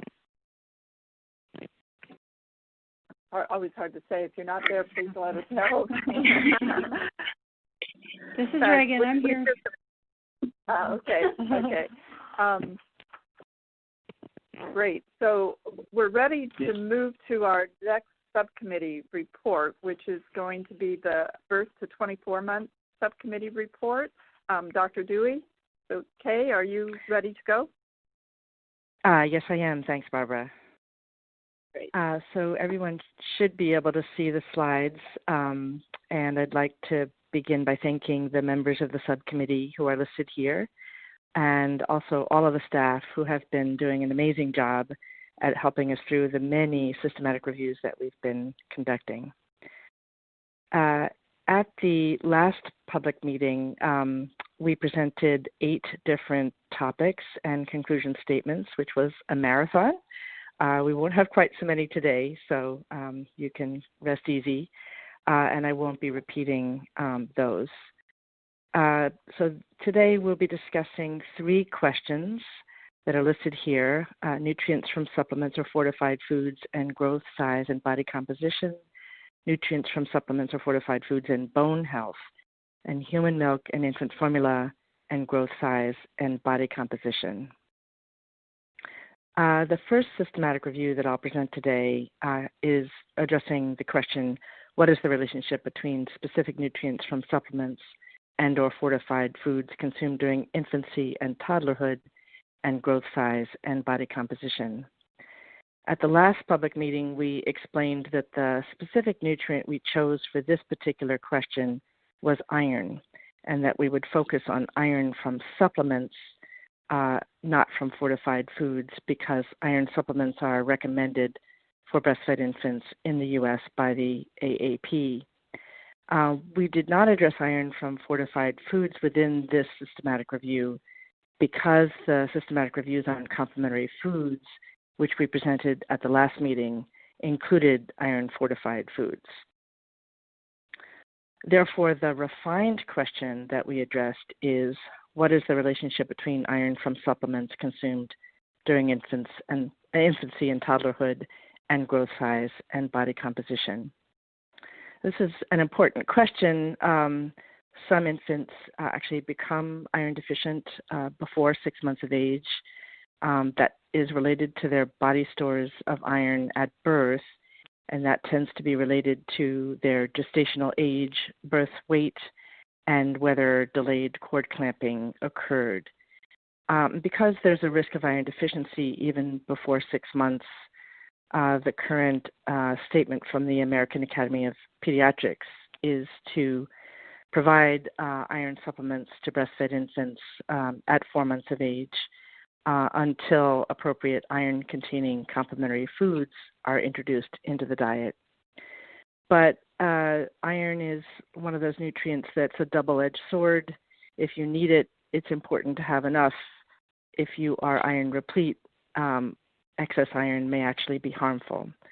So it is important to understand what are the consequences of giving iron supplements to breastfed infants. So here's the analytical framework for the refined question. We were interested in consumption of iron from supplements during the first 24 months of life compared to consumption of iron at a different dosage or frequency from supplements or compared to iron from fortified foods. And on the right are the outcomes of interest, which included measures of growth, size, and body composition at any age. This is the flow chart for this search. You can see the numbers of titles screened and abstracts and full text screened. That ended up resulting in 8 articles from the electronic search and another 2 from the manual search. So in total, there were 10 articles that we were able to look at. Those 10 articles were published between 2002 and 2016, and they were mostly randomized controlled trials. Most of the evidence was in infants. There was only one study in toddlers, and the studies focused on infants fed human milk. The interventions and comparators fell into 3 categories: iron from supplements compared to no iron, and that included studies that had a control group given nothing or given a placebo. Number 2 was iron from supplements compared with a different amount of iron from supplements, and that included studies that gave iron at a different dosage or for a different duration. And the third was iron from supplements compared with iron from iron-fortified foods. And the outcomes fell into 2 categories. Sorry, did not mean to do that. Growth or attained size at the time of follow-up.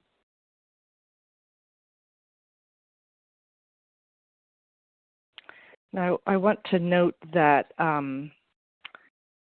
before summarizing the synthesis of the evidence, there were a few studies that reported attained size at follow-up between groups that differed in size at baseline or that didn't report or didn't control for baseline size.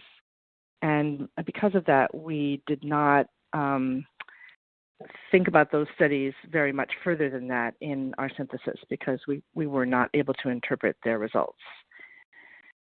So when we examined the evidence comparing iron from supplements with no iron the evidence was consistent in that no studies reported greater growth in infants given iron supplements.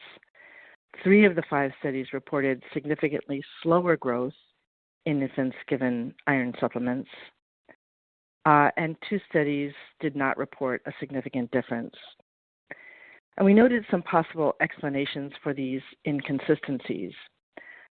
First, the population examined by one study in particular, which was conducted in rural China, seemed to have a higher risk of iron deficiency based on a comparison of the average hemoglobin and serum ferritin concentrations of the control or placebo groups at the end of the study. And this study found no significant differences in growth. Secondly, the studies differed in the extent to which the infants were supplemented with iron-fortified infant formula or iron-rich foods, which may have obscured any effects of iron supplementation on growth. And lastly, the timing of the iron supplementation differed among studies. Of the 3 studies that began iron supplementation by 6 weeks of age, 2 of the 3 did not report significant differences in growth between intervention groups, and the 3rd reported significant differences among female but not male infants. On the other hand, both of the studies that began iron supplementation at about 4 months of age showed significant group differences in growth, and that was slower in the group given iron supplements. So this is the next set of questions with different comparisons. The first one is iron from supplements versus different dosages of iron from supplements. There were 3 studies in this particular comparison. We couldn't compare them because of heterogeneity in design. One of them reported significantly slower growth in infants given iron supplements for a longer duration versus a shorter duration. One study did not report differences in growth between infants given iron supplements at different dosages. And one study, which is the only one in toddlers, did not report significant differences in attained size between toddlers given iron with different dosages. And then for the bottom section, which was the comparison of iron from supplements versus iron from fortified foods, there were 2 studies, and again, they were there was a lot of heterogeneity, so we couldn't directly compare them. One study reported significantly greater growth in infants given the same dosage of iron from supplements compared with iron-fortified infant formula, and one study did not report significant differences in growth or attained size in infants given similar dosages of iron from supplements compared with iron-fortified infant cereal. So our evidence synthesis resulted in this first conclusion statement.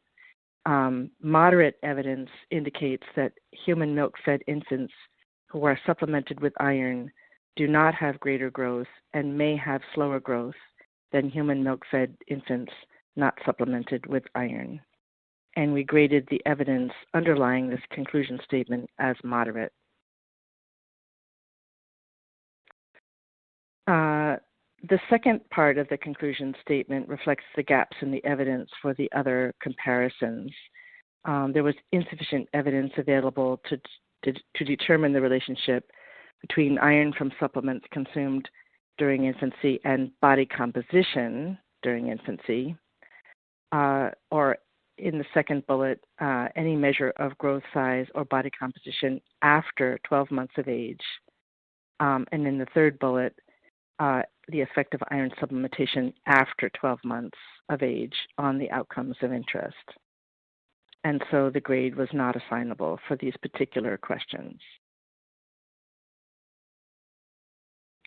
The second systematic review that I'll present today is what is the relationship between specific nutrients from supplements and or fortified foods consumed during infancy and toddlerhood and bone health.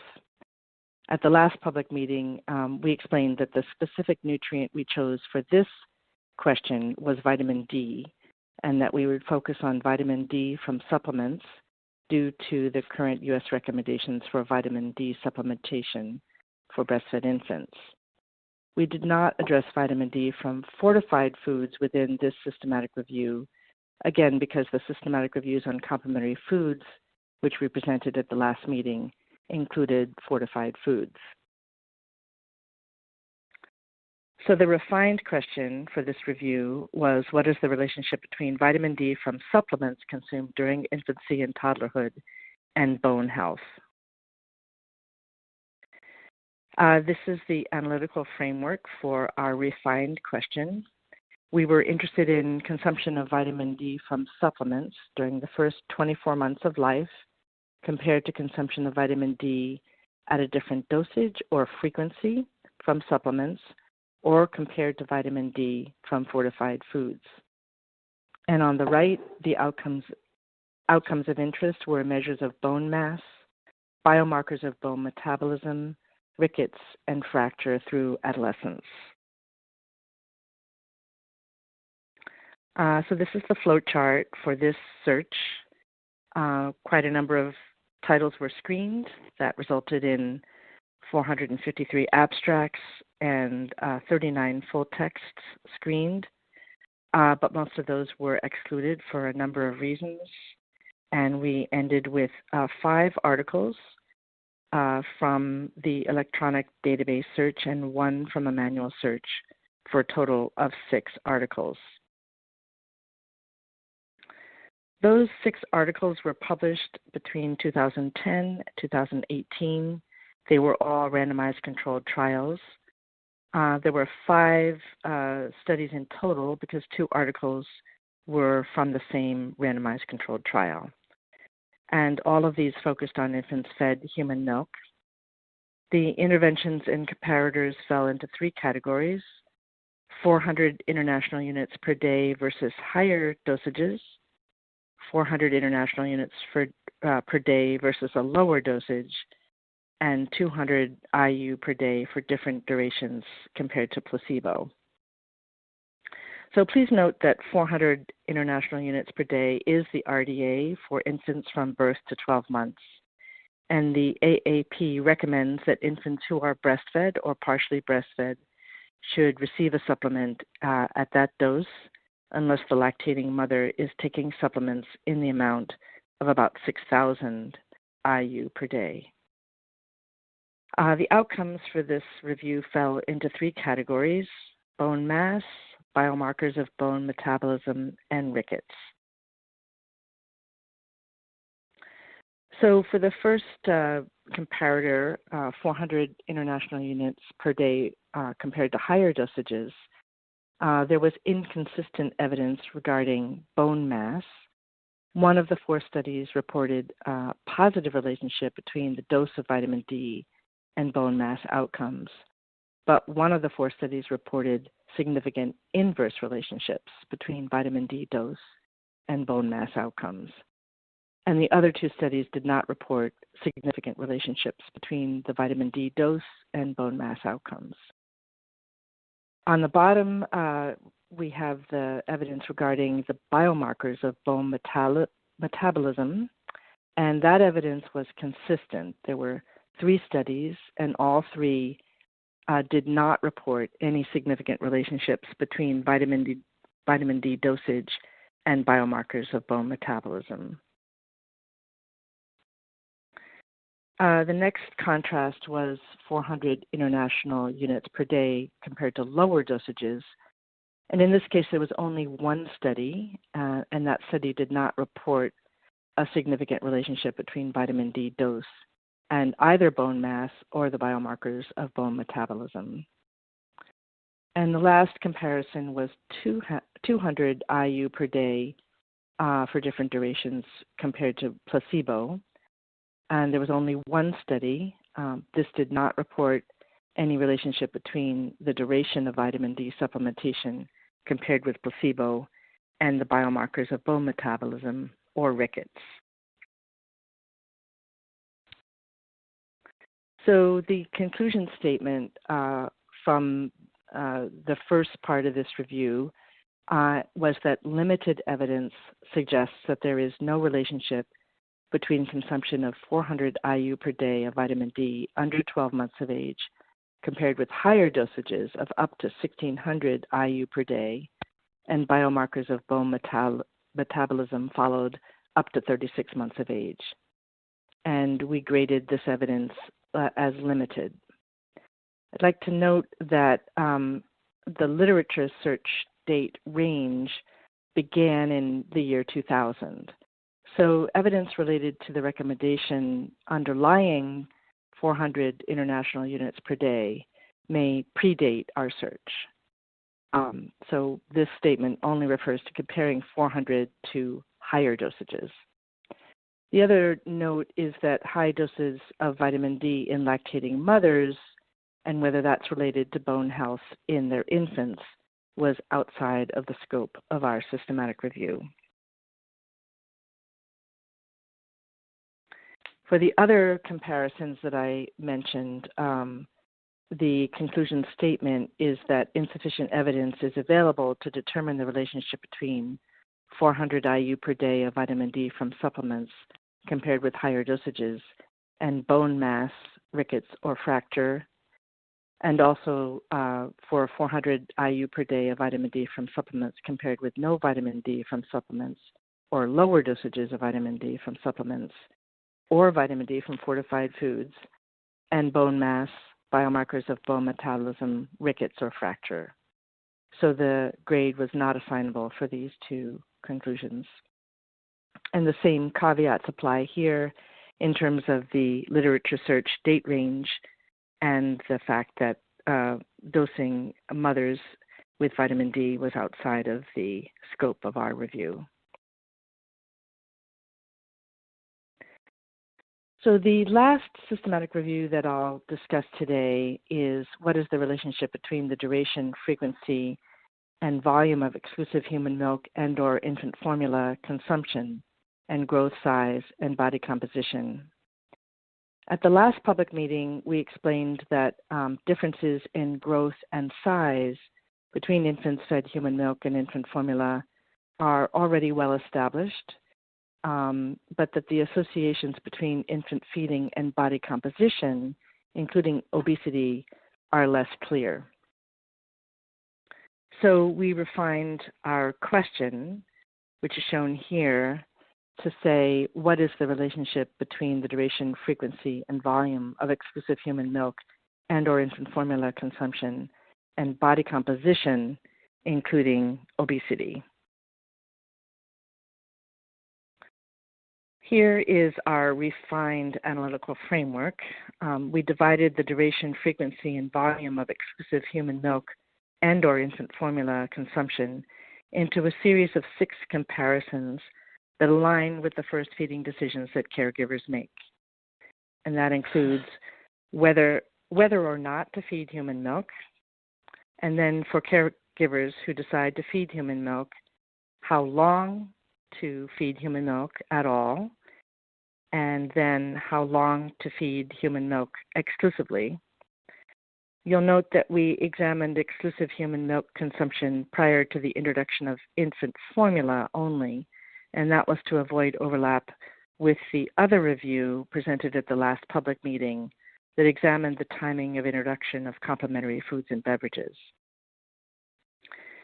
And then for caregivers who decide to supplement human milk with infant formula, we wanted to examine the intensity or proportion or amount of human milk that is fed, and whether caregivers are feeding one or both substances during a single feeding session, with the thought that feeding both human milk and infant formula during one feeding session may be topping off and may represent overfeeding.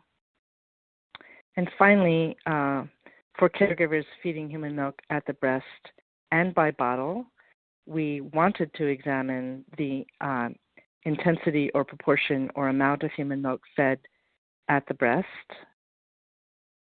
versus at the bottle. And on the right, you can see that our refined list of outcomes includes an intermediate outcome, which is rapid weight gain from birth to 24 months, as well as the endpoint outcomes related to body composition, BMI, BMI Z-score, weight for length, overweight, and obesity at any age. Now, in looking at all of the papers that were screened for that review, and given the time frame for completing our review, we have some updated criteria for what we will be able to examine. And the first of those is that we've decided to examine the most recent evidence from our literature search, which is from the years 2011 up to September of 2019.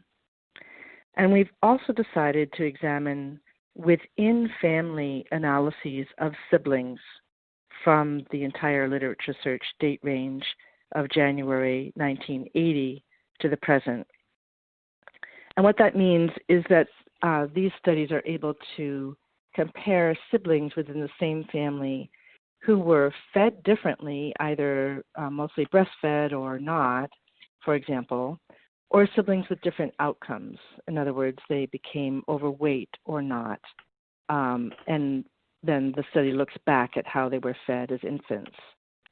And this is a very useful strategy to control for confounding by many different potential variables.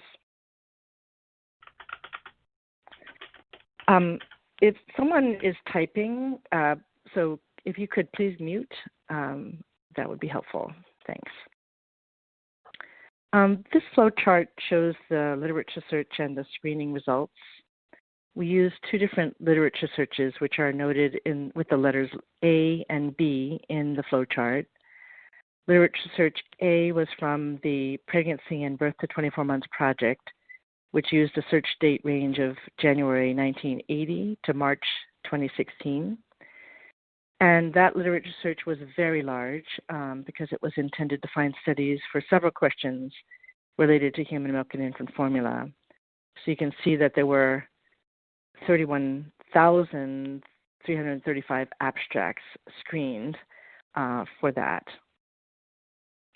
Literature search B was smaller because it was intended to capture just the literature published in the last 3 years. And that was around 2,000 abstracts. You can see that ultimately, down at the bottom, 81 articles were identified that met the inclusion criteria for the question about human milk and infant formula and body composition, including obesity. So this slide gives you a snapshot of the evidence available. On the left column, you can see the 6 exposures that I described on the analytical framework. And across the top, you can see the age groupings based on the outcome measurement. So between the birth and 24 months, 2 to 5 years, 6 to 11 years, 12 to 19, and then 20 plus. And those are age groupings used in the NHANES. So you can see that the majority of the evidence addressed ever versus never consuming human milk or the duration of any human milk with the outcomes that we are interested in over those age intervals. For the remaining topics down below, you can see very, very few studies. So they will not be the focus of our evidence synthesis, and clearly those will be research recommendations that we will be sure to include to address these gaps in the evidence. Now, almost all of the evidence for this question was observational studies, and that's not surprising given that ethically it's very difficult to do a randomized trial in which you randomly assign infants to be fed human milk or not.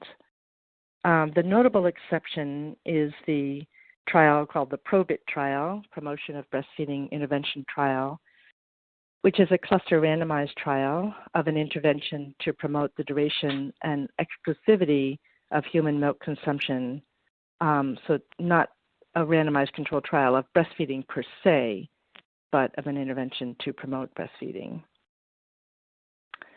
Now, there were 24 articles from 17 independent U.S. cohorts, as well as studies from several other countries that we identified in this search. And the outcomes fell into 4 major categories: overweight and obesity, BMI, BMI Z-score, and weight for length as continuous measures, trajectories, for example, rapid infant weight gain or BMI trajectories, and body composition. Now, there's quite a lot of evidence to cope with for this, and given the abundance of evidence, we decided to start with the most salient public health outcome of that list, which is overweight and obesity. And we are still in the middle of reviewing that evidence. We're starting with examining outcomes that are from 2 years of age and older because of uncertainty about how to interpret earlier outcomes. We know that in the first 2 years of life, the infant's overweight status or body composition is very dynamic and not necessarily predictive of overweight risk later in life. But after 2 years of age, that is more predictive. In addition to looking at these studies in the way that we've described, as I mentioned, we will augment our review of this most recent evidence with a review of the within-family sibling analyses over the entire search range. And these studies, as I said, help to overcome residual confounding, which is pervasive in the observational research on this question because of siblings' shared genetic and environmental factors. And to our knowledge, this will be a novel contribution to the field. So we're quite enthusiastic about tackling the question this way. And that is the end of my formal presentation. Again, I'd like to thank all of the members of the subcommittee and the fantastic support staff for their assistance. So I'm available for questions. Kay, this is Reagan. Do you know what the doses of iron supplements were?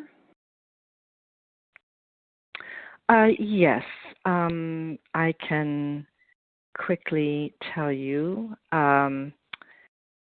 that they varied. For example, one of the U.S. studies gave 7.5 milligrams of iron from 4 to 9 months of age. Another one gave 1 milligram per kilogram of body weight per day from 4 to 9 months.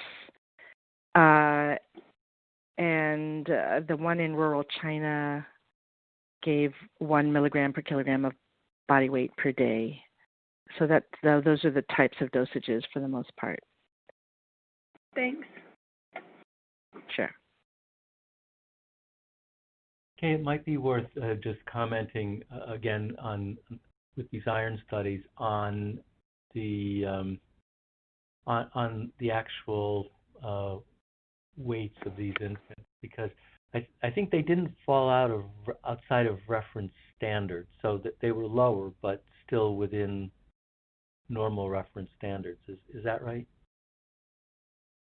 The average weights and lengths of the infants would have, yes, fallen within reference ranges. I can't say that each individual baby would have done that. So we're looking at the averages. And in terms of the magnitude of the differences varied from study to study. And these were generally over pretty short intervals.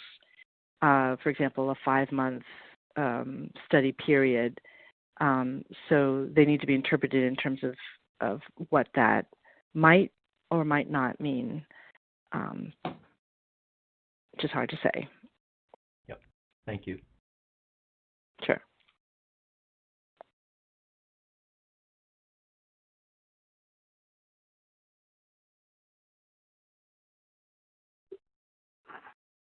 do we have other comments or questions from the group? Thank you, Kate, for really great presentation of where your subcommittee is.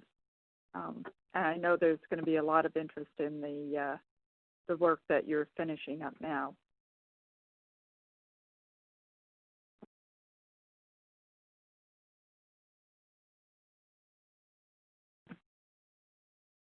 And if there are no additional questions for Kay and this subgroup, we could move to our next subcommittee report.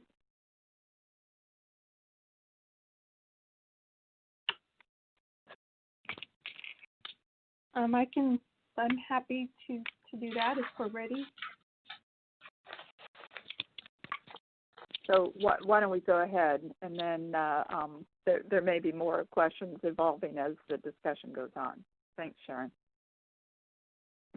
So the next presentation, let me just say the next presentation then will be Sharon Donovan. The subcommittee is pregnancy and lactation.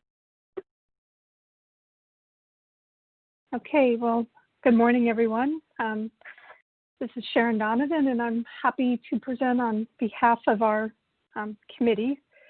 And today I will be discussing the evidence synthesis, grading, and conclusion statements for 4 reviews and the summary of the evidence for 1 review. This slide and the next slide summarize the questions that the Pregnancy and Lactation Subcommittee will be addressing. The font that is grayed out were ones that were presented in the January meeting. And today I will be discussing the relationship between dietary patterns, gestational weight gain, postpartum weight loss, and neurocognitive development of the infant. We will also discuss the relationship between maternal diet, and food allergies and atopic diseases in the offspring. Lastly, I will, this slide just summarizes the questions related to nutrients from supplements and fortified foods. Again, the questions in gray were presented in January and October, and today we will be presenting just the evidence for omega-3 and neurocognitive development of the offspring, and we still need to grade those final statements. So moving to the first question, which was, what is the relationship between the dietary pattern consumed during pregnancy and gestational weight gain?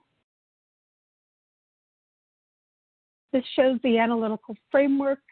Again, we followed the intervention and exposure and comparator of similar questions related to dietary patterns.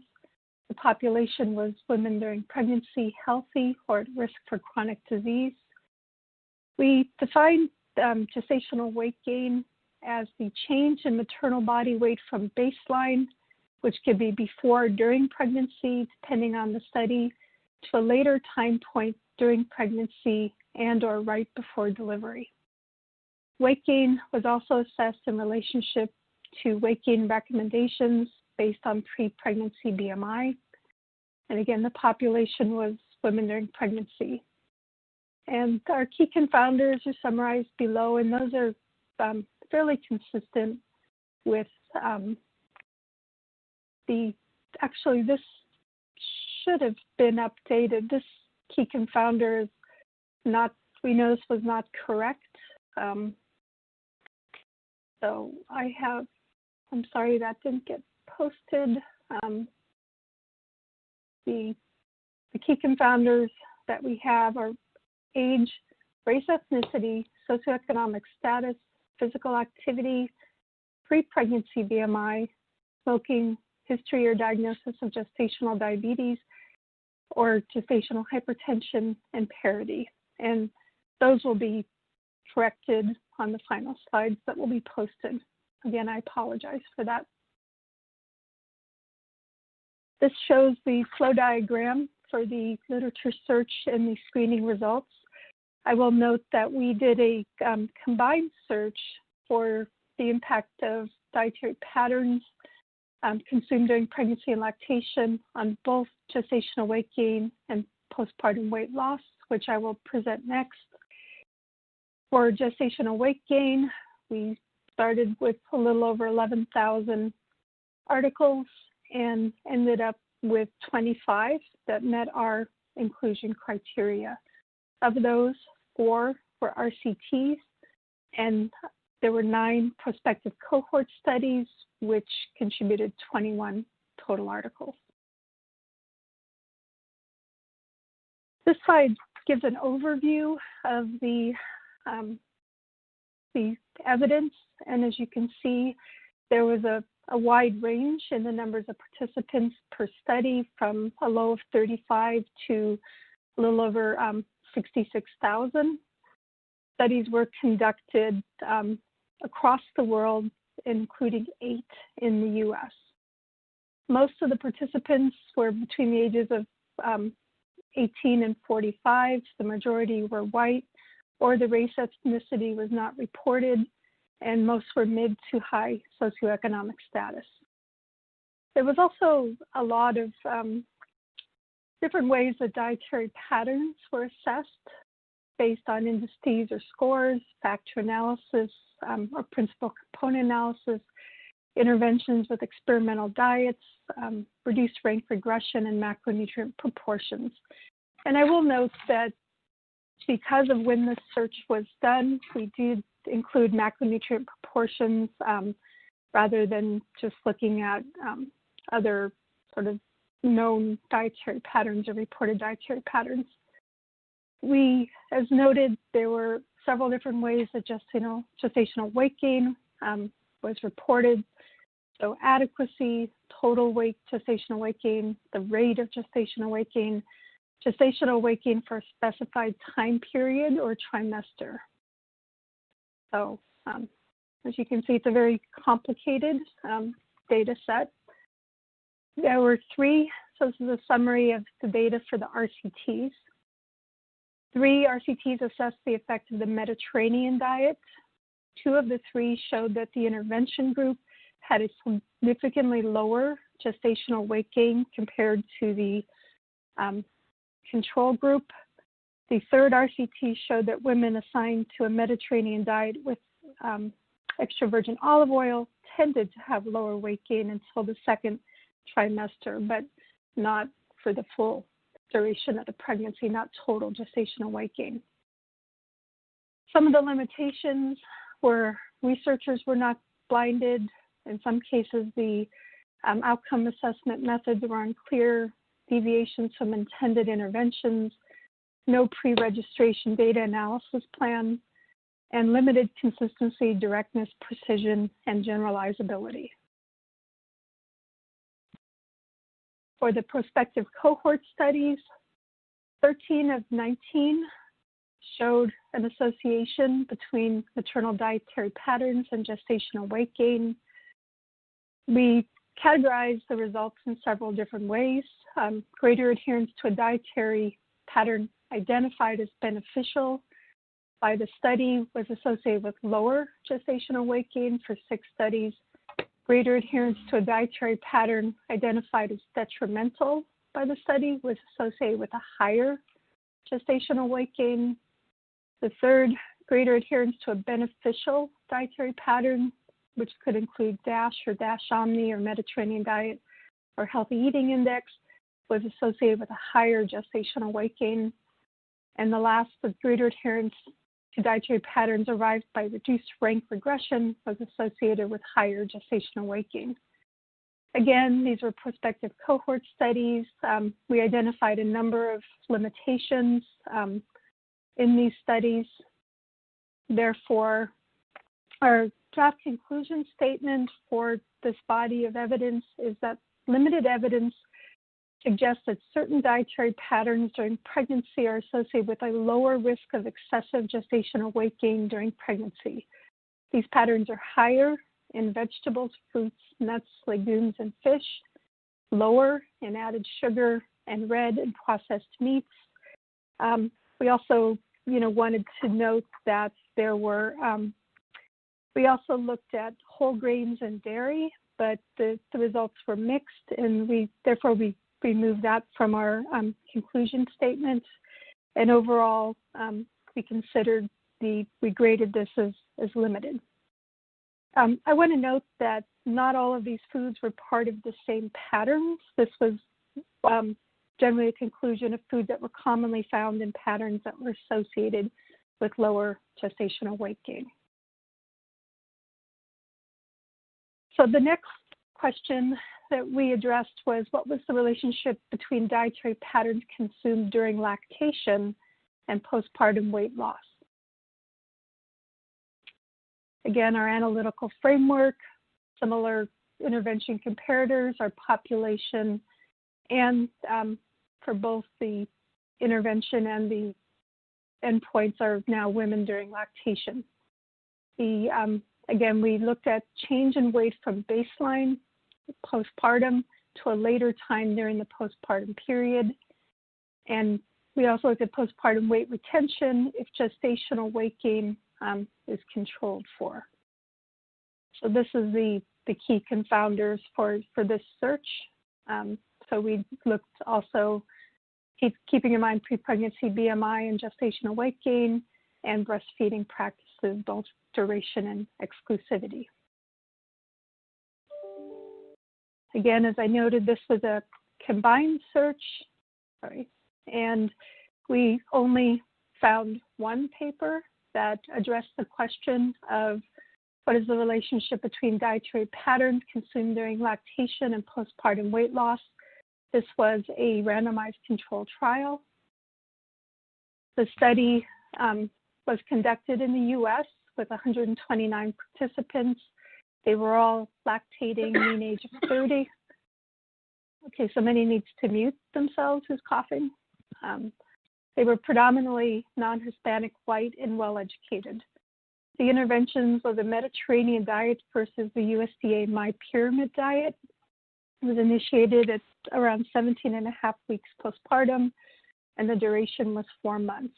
And they reported postpartum weight loss as the weight change from baseline to 4 months, so at the beginning of the initiation.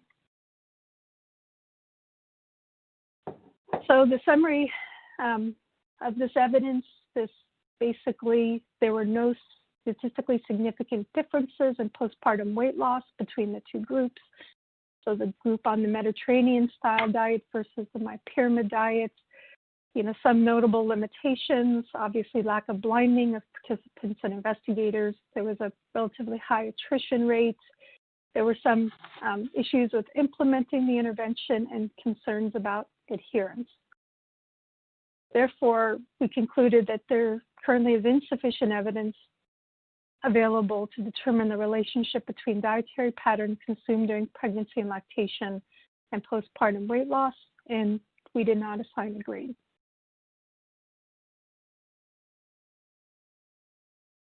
So the next question was, what was the relationship between dietary patterns consumed during lactation by the mother and developmental milestones, including neurocognitive development of the offspring? So our analytical framework is shown here. Again, we were looking at adherence to a dietary pattern versus a different dietary pattern or level.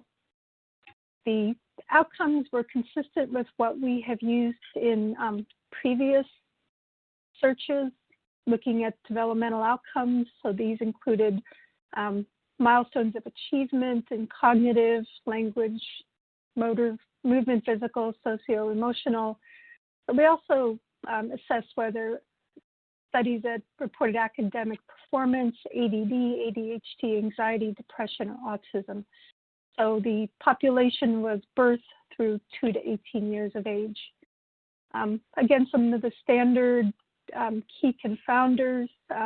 When we were assessing neurocognitive outcomes, we've been consistently including maternal substance abuse, family history or diagnosis of neurocognitive disorders, and also complementary feeding as other factors to be considered. So this shows the flow. So you see there were a little over 3,000 titles screened, of which no articles met the inclusion criteria. Therefore, we concluded that no evidence is available to determine the relationship between maternal dietary patterns consumed during lactation and developmental outcomes on neurocognitive development, and were unable then to assign a grade. So now I'm going to launch into the largest part of our presentation today, which is what is the relationship between maternal dietary intake during pregnancy and lactation and the risk of infant and child food allergies and atopic allergic diseases. So again, we were looking at dietary intake of foods or food groups compared to no food or a different amount of dietary intake of the same food or food groups. Women during pregnancy or the population, for the comparator and intervention. So we looked at food allergies, food sensitization, allergic rhinitis, atopic dermatitis in basically from birth to 18 years of age. For the outcome of asthma, we focused on just children and adolescents 2 to 18 years of age, since it's difficult to diagnose asthma under 2 years of age. So somebody needs to mute their phone. There's a lot of background. So in terms of the key confounders, we included family history of atopic allergic diseases, mode of delivery, breastfeeding practices, timing of introduction of complementary foods and beverages, types of complementary foods and beverages, also urban-rural environments. So these are factors that have been associated with increasing the risk of food allergies and atopic allergic diseases and other studies. We also included, animals, pets, farming, exposure. And again, other factors to consider, probably most pertinent, indoor-outdoor environment. So we did a search, one combined search for all of the outcomes, which resulted in 39 papers that met our criteria. I'm still hearing somebody turning papers or something, so please verify that your phone is muted. Of those 39 articles, there were 6 RCTs providing 8 articles, 1 non-randomized controlled trial, and 14 prospective cohort studies providing 31 articles.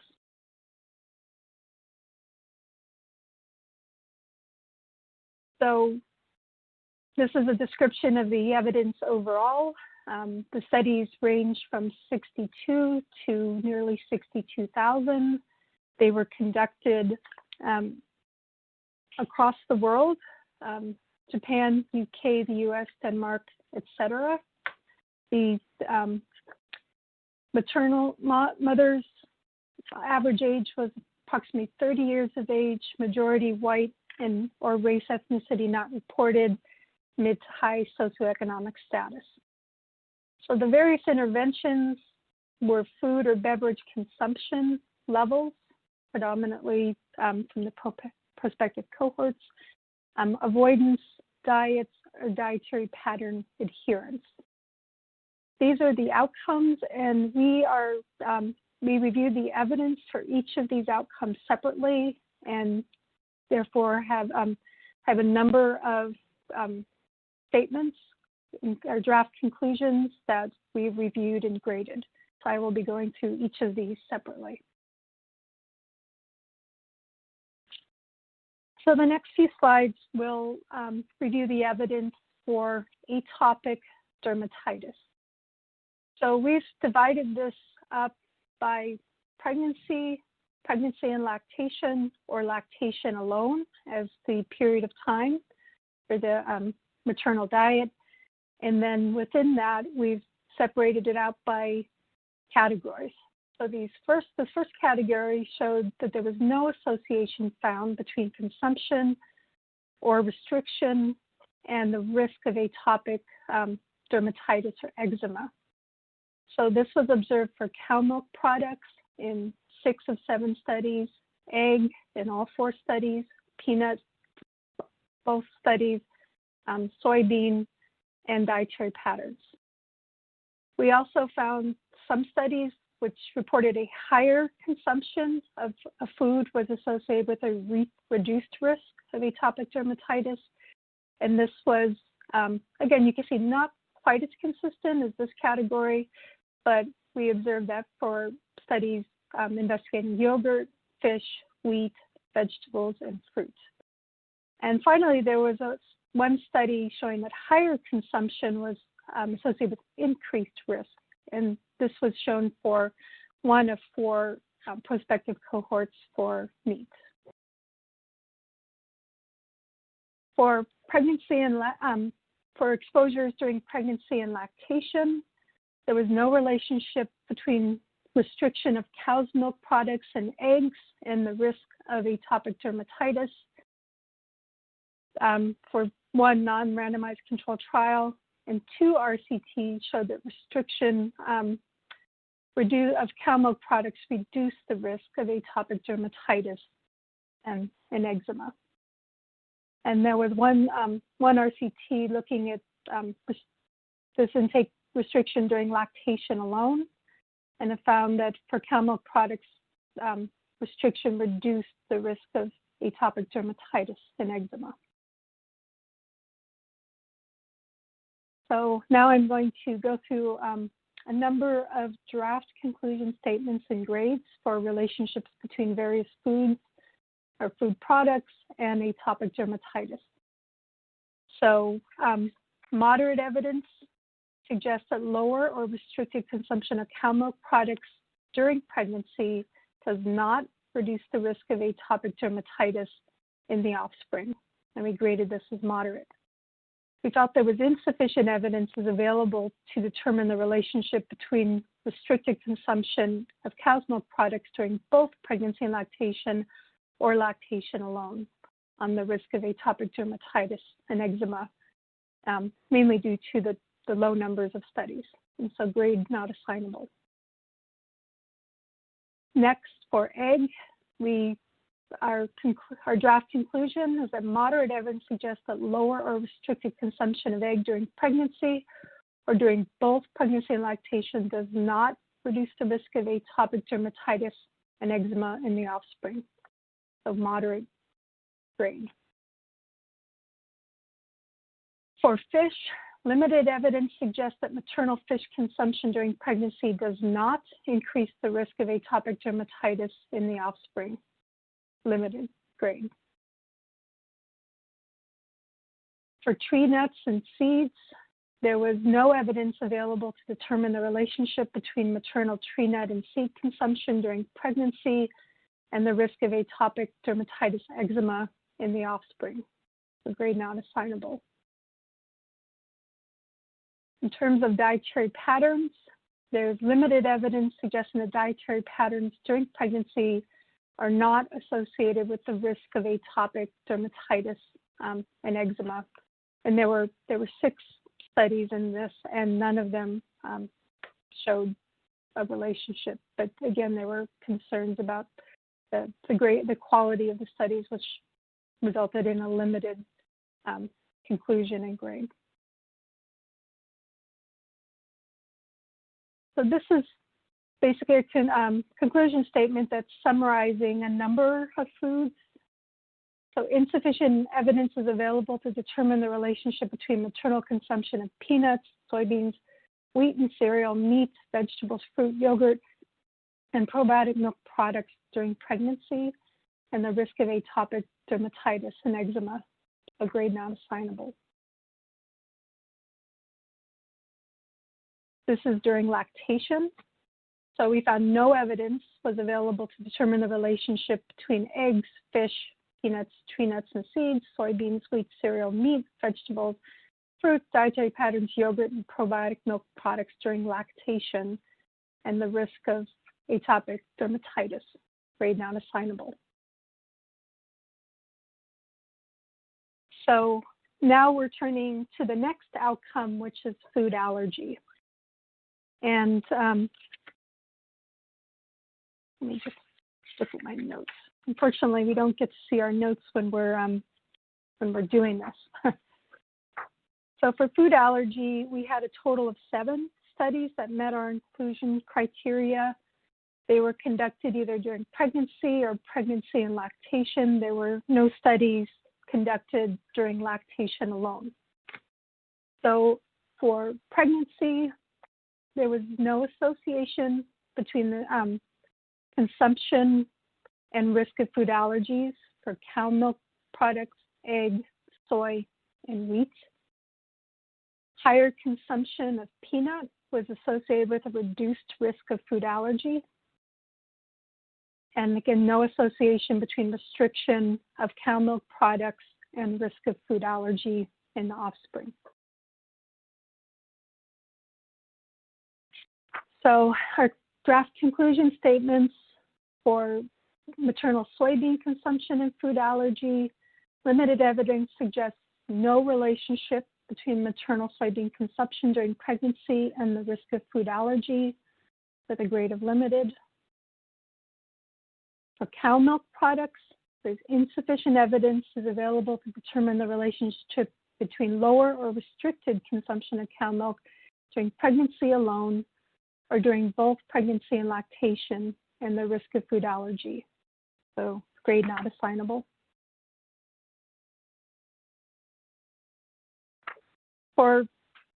This is a category that we're calling foods not commonly considered to be allergens, but were evaluated in some studies. So for the first, we found that no evidence is available to determine the relationship between maternal consumption of foods not commonly considered allergens during pregnancy and the risk of food allergy in the offspring. And there's insufficient evidence available to determine the relationship between maternal consumption of these foods during lactation and food allergies. So for both draft conclusion statements, there's grade not assignable. And the conclusion statement for these specific foods, insufficient evidence is available to determine the relationship between maternal consumption of peanuts, eggs, wheat during pregnancy and the risk of food allergy. And again, although there was one study with peanuts, it was a single study. Therefore, we felt that there was insufficient evidence and grade not assignable. There was no evidence available to determine relationship of maternal consumption of fish or tree and nuts and seeds during pregnancy or during lactation on food allergy in the offspring, and no evidence to determine the relationship between maternal consumption of cow milk products, eggs, peanuts, soybeans, and wheat during lactation on the risk of food allergy. So basically, there's kind of a dearth of studies looking at maternal food consumption or avoidance during lactation on the offspring. And it's actually consistent with recommendations, but it doesn't provide evidence for us to be able to evaluate. So now we're turning to the topic of allergic rhinitis that we had a total of 17 studies that met the inclusion criteria. There was studies conducted during pregnancy and lactation. During pregnancy, there was no association between the consumption or restriction of the following foods and the risk of allergic rhinitis in the child. So these are cow milk products, both fermented or non-fermented, egg, tree nut, soybean, wheat, or overall dietary patterns. So no association. There was some studies one of two prospective cohorts in each of these categories that showed higher consumption of either fish or peanut was associated with reduced risk of food, this should say allergic rhinitis, not food allergy, in the offspring. And then for pregnancy and lactation, there was no association between the restriction of cow milk products and risk of allergic rhinitis.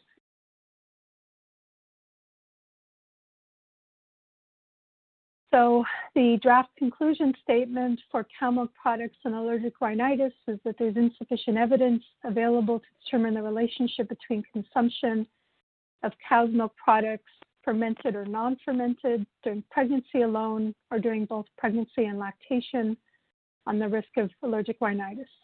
So grade not assignable. For egg, there's moderate evidence suggests that a lower or restricted consumption of egg during pregnancy does not reduce the risk of rhinitis, allergic rhinitis, with a grade of moderate. For seeds, there was no evidence available to determine the relationship between maternal seed consumption during pregnancy or during lactation on the risk of allergic rhinitis, grade non-assignable. In terms of dietary patterns, there was limited evidence suggests that dietary patterns during pregnancy are not associated with the risk of allergic rhinitis in the offspring, with a grade of limited.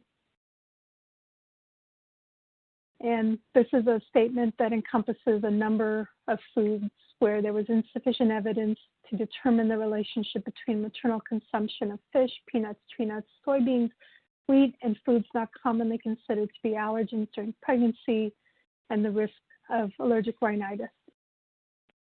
Grade non-assignable.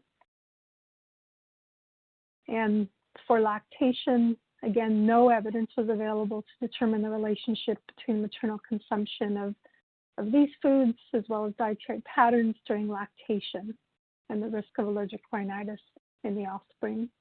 So grade not assignable. So now turning to asthma, we found that there were, recall these would be for only children aged 2 and above, and we found a total of 21 studies that met the inclusion criteria. Currently, we only have draft conclusion statements and grading for 2 of these, and the rest we have draft conclusion statements, but we have not yet finished grading those, so those will not be presented today. So during pregnancy, there was no association between consumption restriction of egg and risk of asthma, and for fish, higher consumption was associated with a reduced risk for asthma in 1 of 3 prospective cohort studies.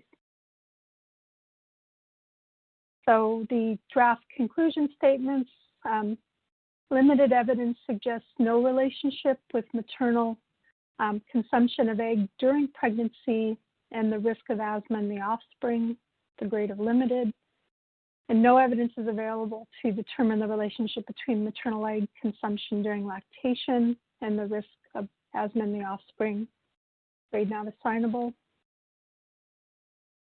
And for fish, again, limited evidence suggests no relationship between maternal fish consumption during pregnancy and risk of asthma in the offspring, grade of limited, and no evidence was available to determine the relationship between maternal fish consumption during lactation and risk of asthma, so grade not assignable.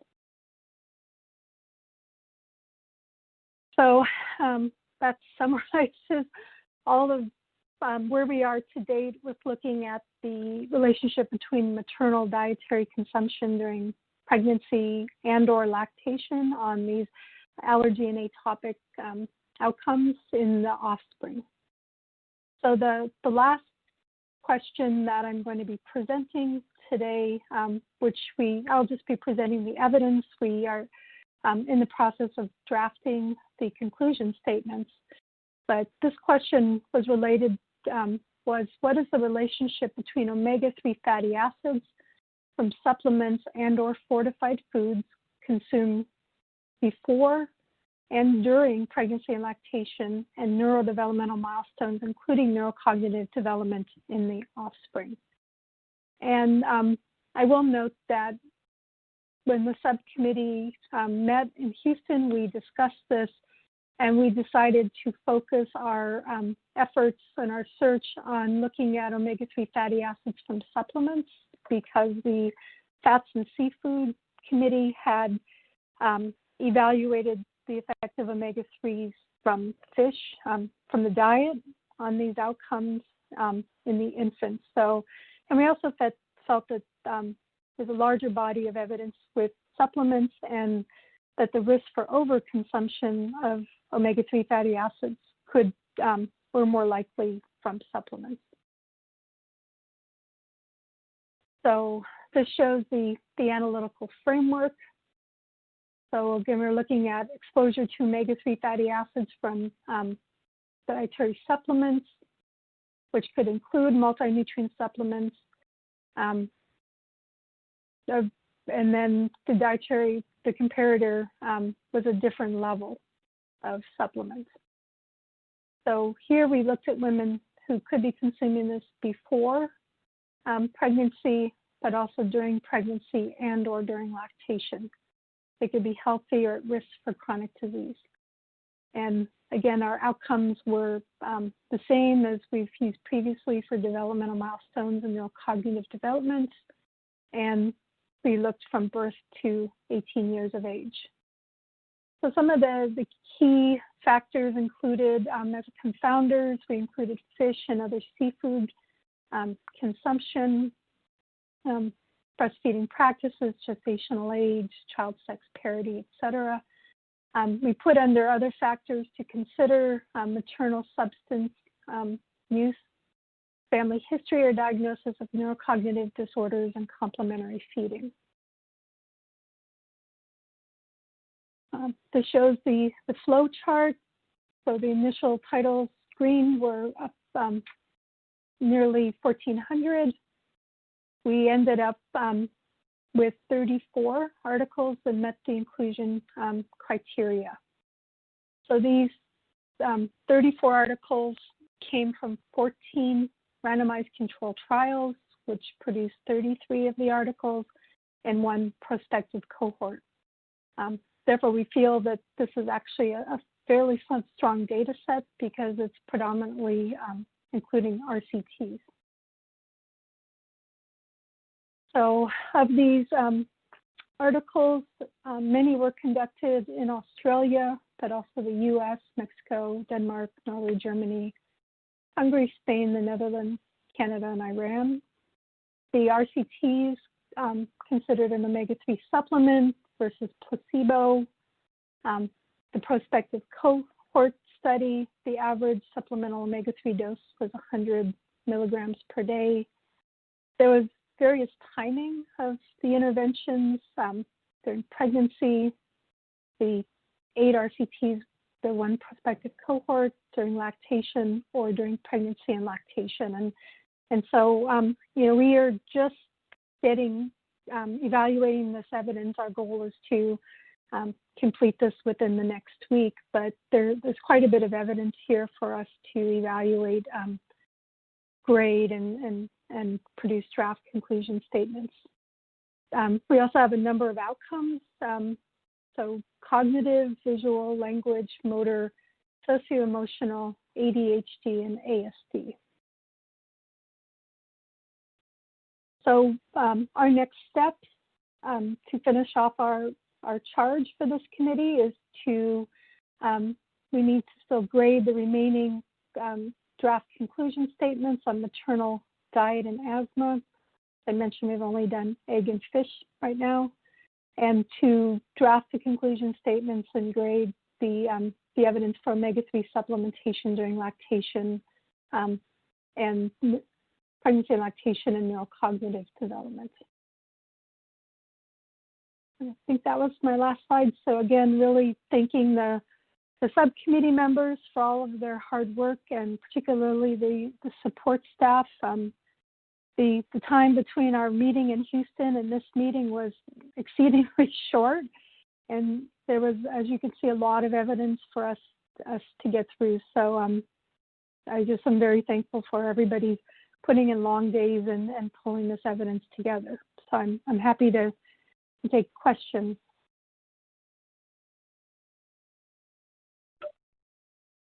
Thank you so much, Sharon. I think my mind was starting to spin when I start thinking of all the papers that have been collected and screened and looked at. It's a tremendous amount of work to go into our report. I had a couple of questions, and I'll let others join in as well. I noticed you used, when you talked about dietary patterns, you used that in sort of a generic way where you had draft conclusion statements. Was there a specific type of dietary pattern that was looked at, or is there a way of characterizing, or will you be able to characterize it in the report? Yeah, I think the only place that we really looked at the dietary patterns was with the gestational weight gain. And the way that, I don't think there was really sufficient evidence for us to say, a DASH diet or a specific diet or a proportion. So I was going to go back, as you can see, we basically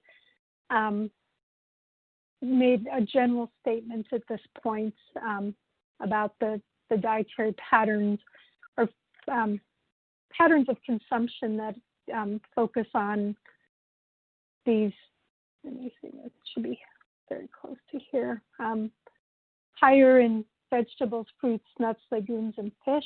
So as I stated, there wasn't one study necessarily that looked at all of these things, but as we looked at the studies that may have been focusing on a specific food or pattern, that these were the ones that came out as being associated with a lower risk of excessive gestational weight gain, and patterns that had more sugar and red and processed meats were more associated with a higher risk of excessive gestational weight gain. So I thought you referred to dietary patterns in the when you were talking about the food allergy and some of the atopic dermatitis, and that's where it seemed, basically you were saying you didn't really find that there was one specific pattern you could pull out. Yeah. So like I said, there were 6 studies. I'm looking at that in my, that was an atopic dermatitis, which was really the main one that we were able to look at dietary patterns. I have in my notes the different patterns, but there were, most of this was from prospective cohort studies where they, gathered information about dietary intake, sometimes through food frequencies or interviews, and then they assigned a dietary pattern, which could be very different, in the Japanese diet, for Chinese diet, and so, but the bottom line is none of them showed any association. So, based on the fact that these were sort of retrospective, they weren't, RCT studies, and that they were pretty consistent in not showing an association, I think is why we didn't go into more depth about that. But, if that's something that we can certainly consider in writing, the report. Okay, yeah, just to make it clear what was looked at. And then I also had a question where you're looking at the omega-3, where you're including multiple nutrient supplements. Are you looking for ones where it could be multi-nutrient, but you still have some control as to with or without omega-3? Or a different level. Yeah. Oh, okay. So you're still trying to control for the omega-3 content? Yes. Okay. Right. So there would be a different level to, so maybe no omega-3s, but they're receiving other multi-nutrient supplements, or they may be exposed to a different level of supplement. Okay. Yeah, there's I'll try to recall the details of these studies, but there's so many of them that I may not be able to remember all the details of the studies. Well, I will tell you I will not be able to remember all the details of the studies. Yeah, it's a lot to be looking at. So other questions or comments before we break for lunch?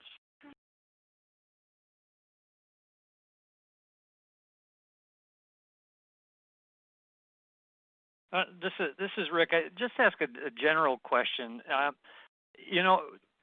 trying to identify a relationship between any kind of specific food or even food group and an outcome seems problematic because any one food contributes so little to the total diet.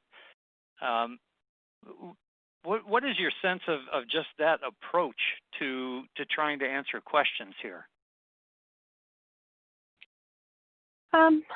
Well, that's a good point, and I'll also open up to other committee members to comment. I mean, basically, the literature that we had to evaluate was, in general, trying to focus on a specific food group. And I should have mentioned before that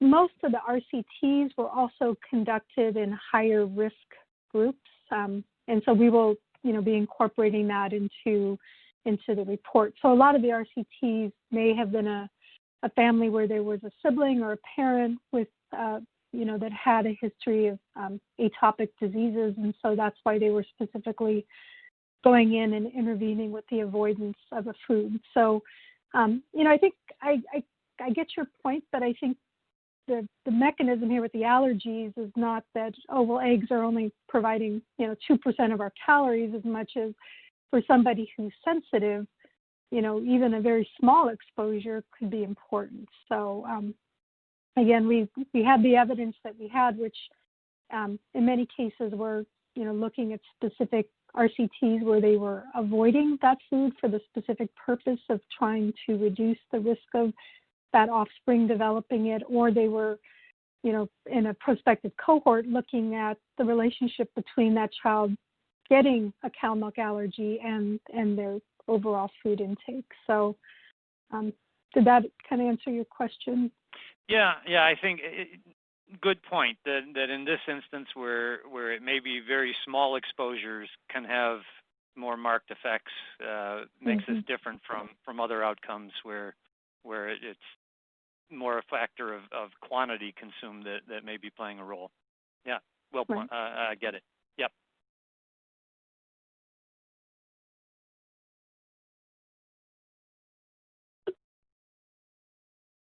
Other questions or comments?